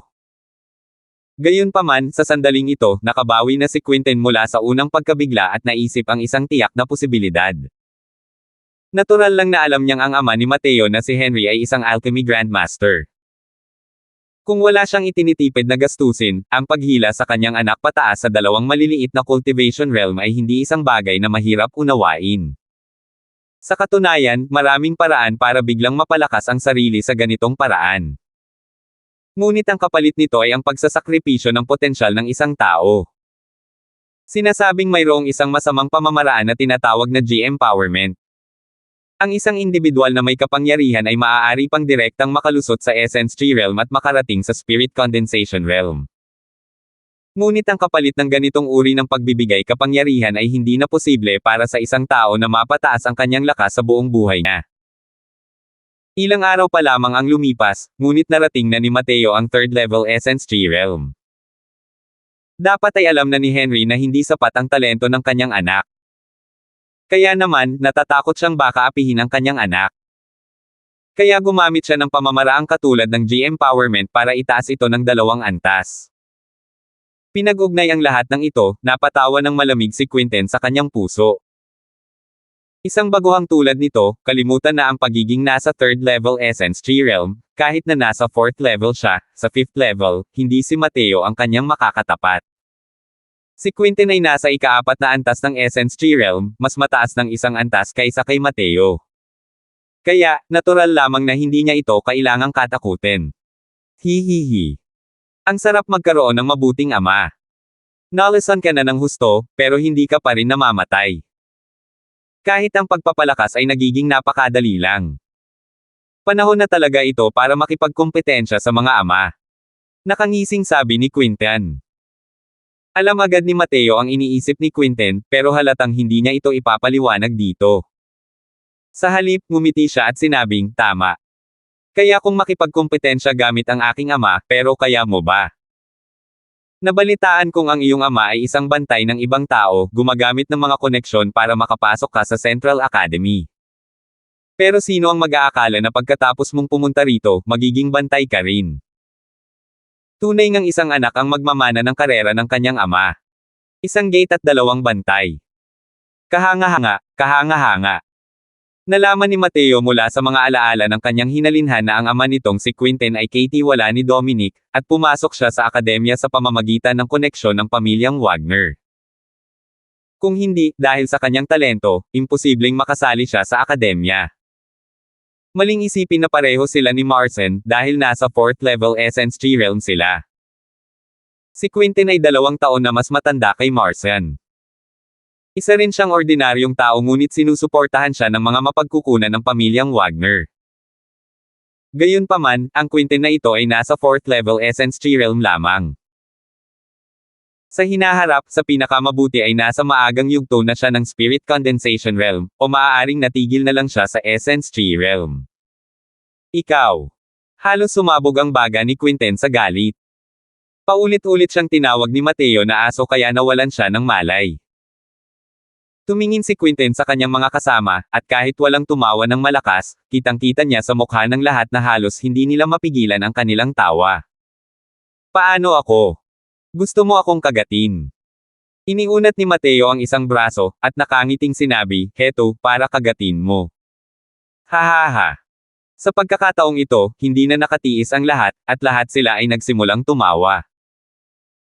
Habang pinapanood ang lahat na kinukutsa siya, ang mukha ni Quinten ay nagkulay atay ng baboy. Mateo. Gusto kitang bigyan ng deathmatch. Tanggapin mo kung may lakas ng loob ka. Galit na itinuro ni Quinten si Mateo. Hindi ipinagbawal ng Central Academy ang mga pribadong labanan sa pagitan ng mga estudyante. Sa halip, palihim nilang tinanggap ang alitan sa pagitan ng mga estudyante. Gayunpaman, may isang puntong dapat tandaan, na sa anumang pagkakataon ay hindi sila pinapayagang pumatay ng isang tao nang walang pahintulot mula sa akademya. Kung hindi, ang tao ay haharap sa galit ng akademya. Gayunpaman, kung magkasundo ang magkabilang panig na magtakda ng kontratang may bahid ng buhay at kamatayan, hindi lamang ang akademya ang hindi pipigilan dito, kundi isang instructor pa ang ipapadala upang mag-host ng deathmatch. Nagpakita si Mateo ng gulat na ekspresyon at nagtanong, gusto mo ba talagang magsagawa ng deathmatch? Natatakot. Kung natatakot ka, lumuhad ka at yumuko ng 3 beses ng malakas para sa akin. Pagkatapos, sabihin mong isa akong aso, ng 3 beses. Akala ni Quinten ay natatakot si Mateo kaya't patuloy niya itong sinulsulan. Dati, ginamit din niya ang ganitong taktika para pumayag si Mateo sa nakaraang kompetisyon. Iniunat ni Mateo ang kanyang tainga at nagkunwaring hindi niya narinig ng malinaw, at nagtanong, ano ang sinabi mo ng 3 beses? Sabihin mong aso ako, ng 3 beses. Pagkasabi ni Quinten ng mga salitang iyon, napagtanto niyang nahulog na pala ang loob niya rito. Hahaha. Muling tumawa ng malakas ang mga tao sa paligid. Sana ay mabitawan ni Quinten ang sarili niya ng 2 mahigpit na sampal.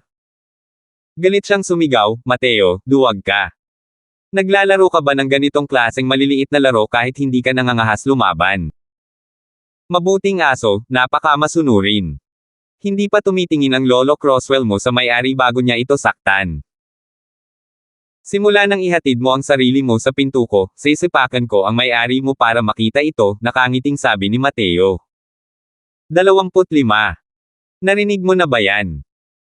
Ang unang ranggo ng yellow rank mula sa ibaba, ang tinatawag na 10,000 years last place, si Mateo, ay kakapirma lang ng kontratang panghabang buhay at pangkamatay sa isang tao. Siyempre narinig ko na. Hindi mo ba iniisip na pagod na siyang mabuhay? Gayunpaman, mahigit 2 taon na mula nang lumitaw ang isang kontrata ng buhay at kamatayan sa akademya. Ito ay itinuturing na balita na sapat na malaki para mapag-usapan ng lahat ng ilang panahon. Oo, 2 taon at 5 buwan na ang nakalipas. Ang nakaraang kontrata ng buhay at kamatayan ay pinirmahan ni Senior Apprentice Brother Long. Noon, isa rin siyang estudyante ng Yellow Rank, ngunit nagtagumpay siya laban sa kanyang kalaban na dalawang mas maliit na realm ang mas mataas kaysa sa kanya. Natatakot ako na noon, walang mag-aakalang kaya niyang umakyat sa unang pwesto sa Martial Roll of Honor pagkatapos ng 2 taon. Totoo iyan. Hindi man lang lubusang ibinunyag ni Senior Apprentice Brother Long ang kanyang mga kakayahan noon. Simula nang matapos niya ang kanyang kalaban sa deathmatch na iyon, hindi na siya mapigilan. Sumugod siya hanggang sa Heaven Rank, at sa wakas ay nasa unang pwesto sa Martial Roll of Honor. Hoy, sa tingin mo ba ay kayang talunin din ng punk na si Mateo na ito ang isang taong mas malakas kaysa sa kanya at tapusin ang kanyang kalaban? May mga bali-balita na ilang araw lang daw ang ginamit ng lalaking ito para umangat sa 2 antas, at diretso pa nga siyang umakyat mula sa first level Essence Tree Realm patungo sa third level Essence Tree Realm. Hindi pwede. Paano siya maihahambing kay Senior Apprentice Brother Long? Noon, kahit mahina si Senior Apprentice Brother Long, hindi siya mahina sa ganitong antas. Umaakyat ng 2 antas ng sabay-sabay. Hindi mo ba kilala ang lalaking iyon, si Mateo, na pumasok sa akademya sa pamamagitan ng isang napakalaking backdoor? Ang kanyang ama ay isa sa iilang alchemy grandmaster sa loob ng ating estado ng Novaria. Sa kanyang kakayahan, ano ang kakaiba sa pagtulong sa kanyang anak na umunlad ng 2 antas? Walang laman ang ganitong uri ng pag-unlad, kaya anong lakas ng labanan ang mayroon? Totoo iyan. Nabalitaan ko na kalahating taon nang pumapasok sa akademya ang lalaking ito. Kung makakapag-abante lang siya, matagal na sana niya itong ginawa at hindi na maghihintay pa hanggang ngayon. Ngayong tiningnan ko ito, malamang na gumamit siya ng isang sekretong pamamaraan para mapalakas ang kanyang lakas. Hihihi. Hindi talaga alam ng lalaking yan ang pagkakaiba ng buhay at kamatayan. Parang nakipagkumpetensya siya sa pag-neutralize ng lason gamit ang Quinten na yan, pero muntik na siyang mamatay dahil sa lason. Kahanga-hanga ang nagawa ng ama niya na iligtas siya. Pero hinahanap-hanap na naman niya ang kamatayan pagkabalik niya sa akademya. Sa tingin mo ba ay may kulang na tornilyo sa utak ng lalaking yan? Hinati ng Central Academy ang kanilang lakas sa 4 na ranggo, langit, lupa, itim, at dilaw. Sina Mateo at Quinten ay parehong kabilang sa Yellow Rank. Noong una, ang atensyon ng akademya ay nakatuon lamang sa Heaven Rank. Iilan lamang ang nagbigay pansin sa mga paksang may kinalaman sa mga taong nasa Yellow Rank. Gayunpaman, matapos pumirma sina Mateo at Quinten ng kontratang may hangganan ang buhay at kamatayan, nakaakit ito ng malaking atensyon at naging pangunahing balita sa buong akademya. Kahit tahimik na kinilala ng akademya ang mga kompetisyon at away sa pagitan ng mga estudyante, hindi nito pinayagan ang anumang kamatayan. May isang estudyante noon na umasa sa tanyag na pinagmulan ng kanyang pamilya at pumatay ng isang tao sa Central Academy. Ang resulta ay siya ay marahas na pinatay ng akademya, na walang lugar para sa talakayan. Sa huli, ang partikular na maharlikang pamilyang iyon ay hindi man lang nang ahas na gumawa ng anumang ingay. Ngunit iba ang kontratang may hangganan ng buhay at kamatayan. Hindi kikilos ang mga instructor kahit sino pa ang mabuhay o mamatay. Sa buong Central Academy, alam ng lahat na ang nasa unang pwesto sa Martial Roll of Honor ay si Terry Long. Ngunit hindi alam ng lahat na ang taong nasa huling pwesto ay si Mateo. Gayunpaman, ang kontratang ito na may bahid ng buhay at kamatayan ay mabilis na kumalat sa reputasyon ni Mateo, halos umabot na sa antas ni Terry. Siyempre, karamihan ay natutuwa sa pinag-uusapan ng 2 taong ito, at nanunuya sa mga kinikilos ni Mateo na may sira sa utak. Ang mabilis na paglakas ni Mateo ay natural ding isa sa mga pinagtutuunan ng pansin. Ngunit walang nag-isip na ito ay isang bagay na kanyang nilinang ng mag-isa. Nadama ng lahat na tiyak na si Henry ang gumamit ng ilang sekretong pamamaraan upang gawin ang mga tira upang matulungan itong lumago, na nagbigay daan sa kanya upang maabot ang 3rd level Essence Tree Realm. Kaya naman, ang tingin ng lahat kay Mateo ay may sira ang utak, hanggal, at nagmamadaling makipagkita kay Haring Yama. Habang nag-uusap ang 2 taong ito, may biglang nagsalita sa mahinang boses, "Oy! Tumingin ka roon. Hindi ba't si Mateo yan? Siya yan." Mukhang hindi naman siya may sira sa utak. Hay nako! Sino ba naman ang magsusulat ng sira ang utak sa mukha nila? Totoo iyan. 3 araw na ang susunod na laban. Saan siya pupunta imbes na maghanda? Malamang alam niya na wala ng pag-asa pang gawin ngayon. Dahil nasa unang pwesto mula sa ibaba, gaano man siya kalakas sumusuway sa langit, hindi niya kayang lumipat ng ranggo para talunin ang isang kalaban na mas mataas sa kanya ng isang antas. Nabalitaan ko na dahil mas matanda si Quinten ng 2 taon, nasa top 10 na siya sa yellow rank. May mali. Ang direksyon na kanyang tinatahak ay tila ang aklatan ng kasulatan. Sinusubukan ba niyang yakapin ang mga paa ni Buddha sa oras ng kanyang pangangailangan? Hihihi. Paano naging ganoon kadaling yakapin ang binti ni Buddha?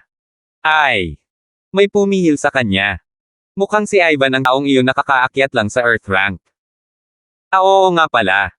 Nakikita mo ba yung babaeng katabi ni Ivan? Wow! Yan ang Diyosa ko, si Rosalind Lantern. Kung magsasalita lang siya kahit isang salita sa akin, mamamatay ako sa tuwa.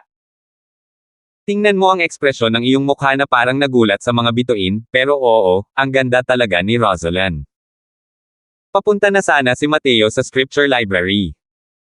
Masyadong kahanga-hanga ang kanyang naunang nasa pinakamataas na antas. Lahat ng narinig niya sa klase ay pawang mga piraso lamang na walang gaanong kapaki-pakinabang na impormasyon. Kailangang makahanap si Mateo ng ilang mga teknik sa pakikipaglaban upang harapin ang sitwasyon.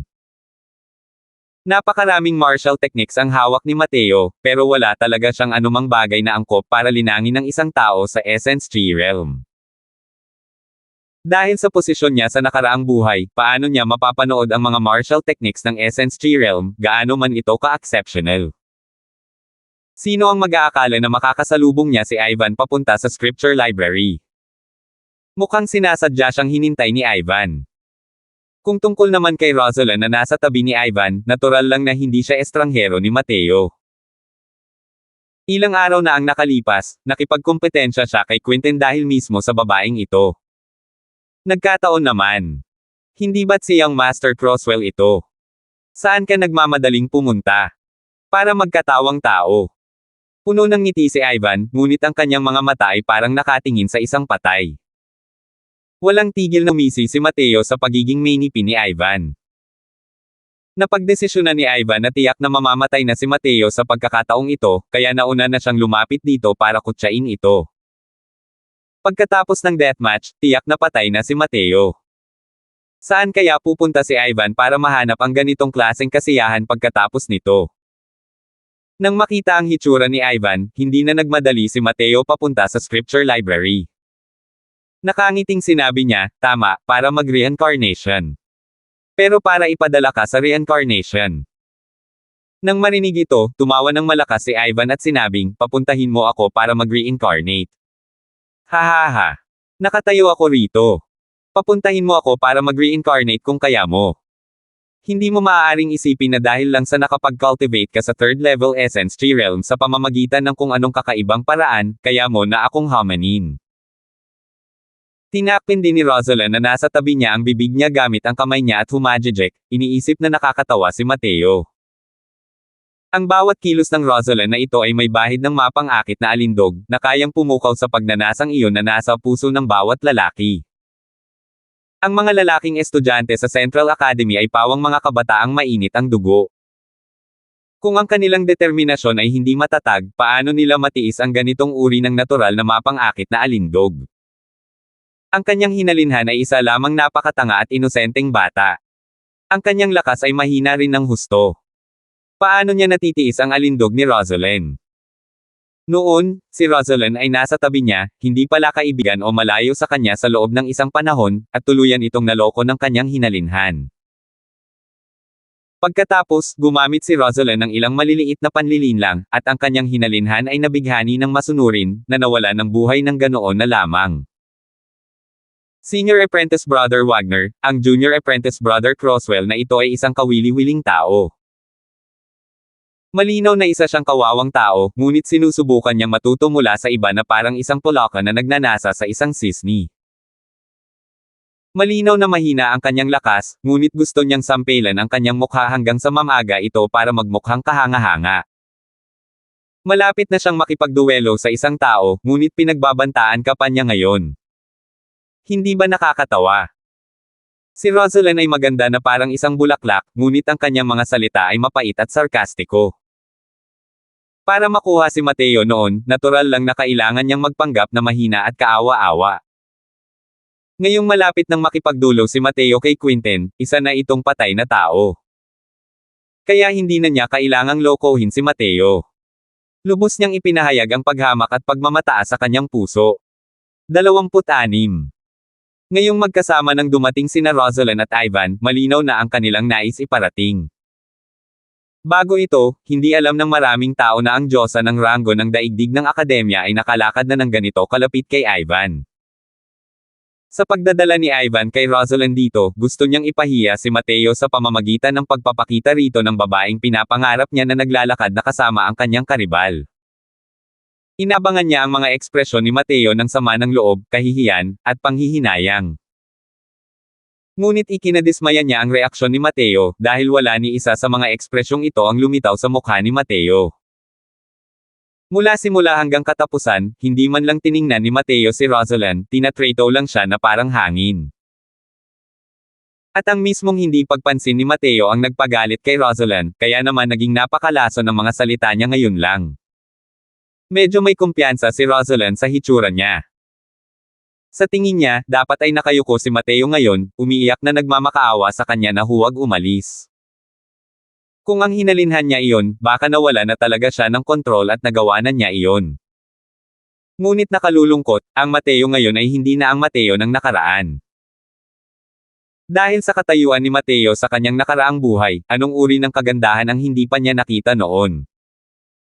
Imposibleng subukang gumamit ng ganoong kamura na taktika para akitin siya.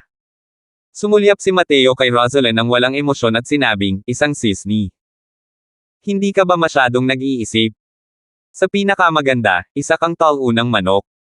Paano ka maihahambing sa isang marangal na hayop tulad ng sisni? Paano makakapag-isip ang isang tunay na mapagmalaking anak ng langit na mangakit ng mga lalaki? Kailan mo nakitang nanliligaw si Senior Apprentice Sister Taylor sa ibang mga lalaki? Ang mga Diyosa ay may kanya-kanyang pagmamalaki at hindi magiging katulad mo. Si Rosalind ay isang taong mayabang. Sa Central Academy, palagi siyang napapalibutan ng isang grupo ng mga tagahanga. Kailan pa siya naihambing ng sinuman sa isang natalong manok? Sa sobrang galit ni Rosalind, halos patiwarik na ang kanyang mga kilay. Ngunit, hindi niya ito mapabulaanan, dahil ang Senior Apprentice Sister Taylor na binanggit ni Mateo ay isang nilalang na malayo sa kanyang maabot.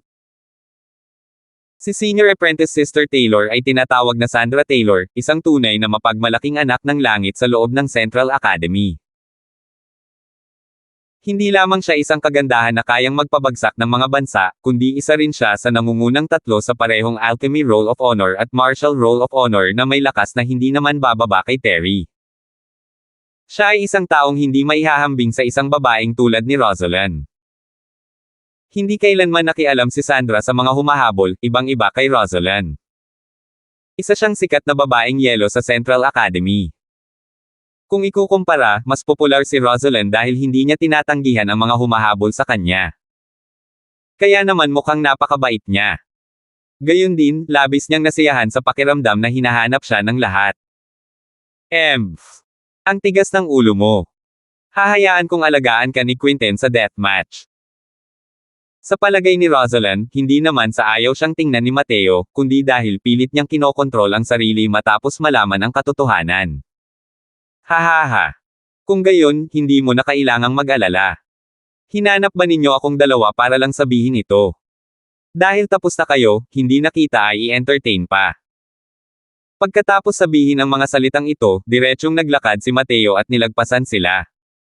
Sino ang nagpahintulot sa iyong umalis? Nalungkot si Ivan, at kumilos siya para hawakan si Mateo. Pero sino ang mag-aakala na nakahawak lang siya sa hangin, hindi man lang nahawakan ang sulok ng manggas ni Mateo. Nang muling tumingin kay Mateo, ilang metro na ang layo nito. Kumaway pa siya sa kanilang dalawa habang nakatalikod sa kanila at nagmamadaling umalis, na ikinagalit ni Ivan hanggang sa maging berde ang mukha nito. Iyon ba ay instant flash? Kumunat ang noo ni Ivan at nagtanong. Tama. Instant flash nga iyon. Bahagyang kumunat ang noo ni Rosalind. Malinaw na nagulat din siya sa ginawa ni Mateo. Mukhang may kakaiba talaga sa punk na ito. Malinaw na si tatay ang nagplano ng isang assassin, pero si Mateo ay basta na lang pumasok sa akademya. Hindi ko alam kung masyadong tanga ang assassin na iyon, o talagang nagpapanggap na baboy ang punk na iyon para kumain ng tigre. Sa palagay ko, malamang na siya ang una. Nasa third level essence tree realm pa lang siya. Gaano man kalakas ang instant flash niya, malamang na hindi siya makakatakas mula sa assassin na iyon, di ba? Medyo matagal nang nakikipag-ugnayan si Rosalind kay Mateo dati, kaya medyo naiintindihan niya ito. Sa paningin niya, isa lamang walang kwentang tao si Mateo. May katuturan ang mga sinabi ni Junior Apprentice Sister Rose. Pero kailan pa kaya siya natuto ng instant flash? Sa galaw na ito, hindi kaya nasa posisyon siya na hindi matatalo sa deathmatch nila ni Quentin. Simula pa noong bata pa sila, palaging nakikipagkumpetensya si Ivan kay Mateo. Kaya naman mas naiintindihan niya si Mateo. Matapos itong pag-isipan, mas naging malinaw pa rin ang mga sinabi ni Rosalind. Natatarante si Senior Apprentice Brother Wagner dahil sa pag-aalala. Sa nakikita ko, natutunan lang ni Mateo ang instant flash sa pamamagitan ng isang aksidente. Malamang na ito lang ang tanging galaw na maaasahan niya. Kung hindi, bakit siya magmamadaling pumunta sa scripture library sa oras na ito? Ngayon lang, pabaya lang si Senior Apprentice Brother Wagner at hindi niya ginamit ang buong lakas niya. Kaya naman nakakatakas siya. Kahit nakahanga-hanga ang instant flash, isa lamang itong middle grade tier isang martial technique at hindi naman ito matatalo. Nakabawi na si Rosalind mula sa kanyang pagkamangha at bumalik sa pagiging isang diyosa na nakakabighani sa kaluluwa. Matagal nang may pagnanasa si Ivan kay Rosalind. Nalasing siya sa sarap nang makita siyang hinahabol ni Rosalind ng ganito. Ngayon lang, hindi pa niya nagagamit ang buong lakas niya. Mga 70% lang ang lakas niya, pero nagawa pa rin itong iwasan ni Mateo. Gayunpaman, ang lakas pa rin ang susi sa tagumpay. Ang mga pamamaraan ng paggalaw ay pantulong lamang sa huli.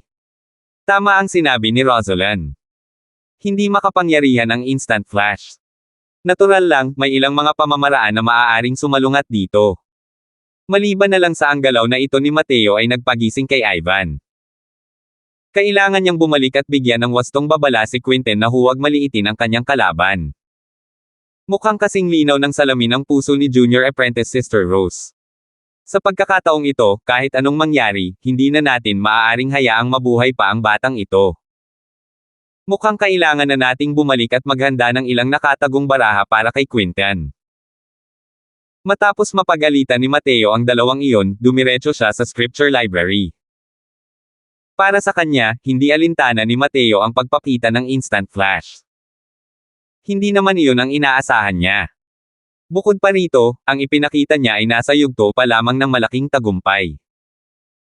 Ang pinakamalaking pag-asa ni Mateo ay natural lamang sa absolute yang finger. Ngunit ang teknik na ito ay hindi maaaring ipakita sa harap ng mga tagalabas, kung hindi ay mapapahamak siya. Kaya naman, pumunta siya sa scripture library upang pumili ng isang teknik sa pakikipaglaban. Hindi masyadong malalim ang mga teknik sa pakikipaglaban sa scripture library. Natural lamang na hindi maglalabas ang Tranquil Cloud Sect ng malalalim na teknik sa pakikipaglaban sa sekular na mundo. Ngunit para kay Mateo, sapat na ang mga teknik sa pakikipaglaban na ito. Senior Apprentice Brother, gusto ko po sanang pumasok sa scripture library para pumili ng dalawang martial techniques, pakiusap ni Mateo at iniabot ang kanyang identity token sa Senior Apprentice Brother na naka-duty. Ang Senior Apprentice Brother na nagbabantay sa scripture library ay si Chase Hale ng Earth Rank. Nang makita niya ang token na may simbolong nagpapahiwatig ng yellow rank status, makikita ang paghamak sa kanyang mga mata. Ang identity token ay nilikha ng Central Academy na kumakatawan sa katayuan ng isang tao bilang isang estudyante. Hanggat naglagay siya ng kaunting essence energy, masusuri niya ang pagkakakilanlan ng taong pagmamay-ari ng token. Mateo. Tila naramdaman ni Chase na narinig na niya ang pangalang iyon dati. Matapos mag-isip ng ilang sandali, bigla siyang natauhan at nagtanong, ikaw ba ang huling lugar ng akademya, Mateo? Ngumiti si Mateo at sagot, kung wala ng pangalawang Mateo, ako na iyon. Hindi nabahala si Mateo sa pangalan ng huling lugar dahil nakaraan na ang lahat ng iyon. Iyon. Nang marinig ito, naging interesado si Chase. Ibinalik niya ang token kay Mateo, hinawakan ito at nagtanong ng may kuryosidad, ikaw na ang paborito sa akademya ngayon. Ang huling lugar ang talagang nangahas na pumirma ng kontratang panghabang buhay sa iba.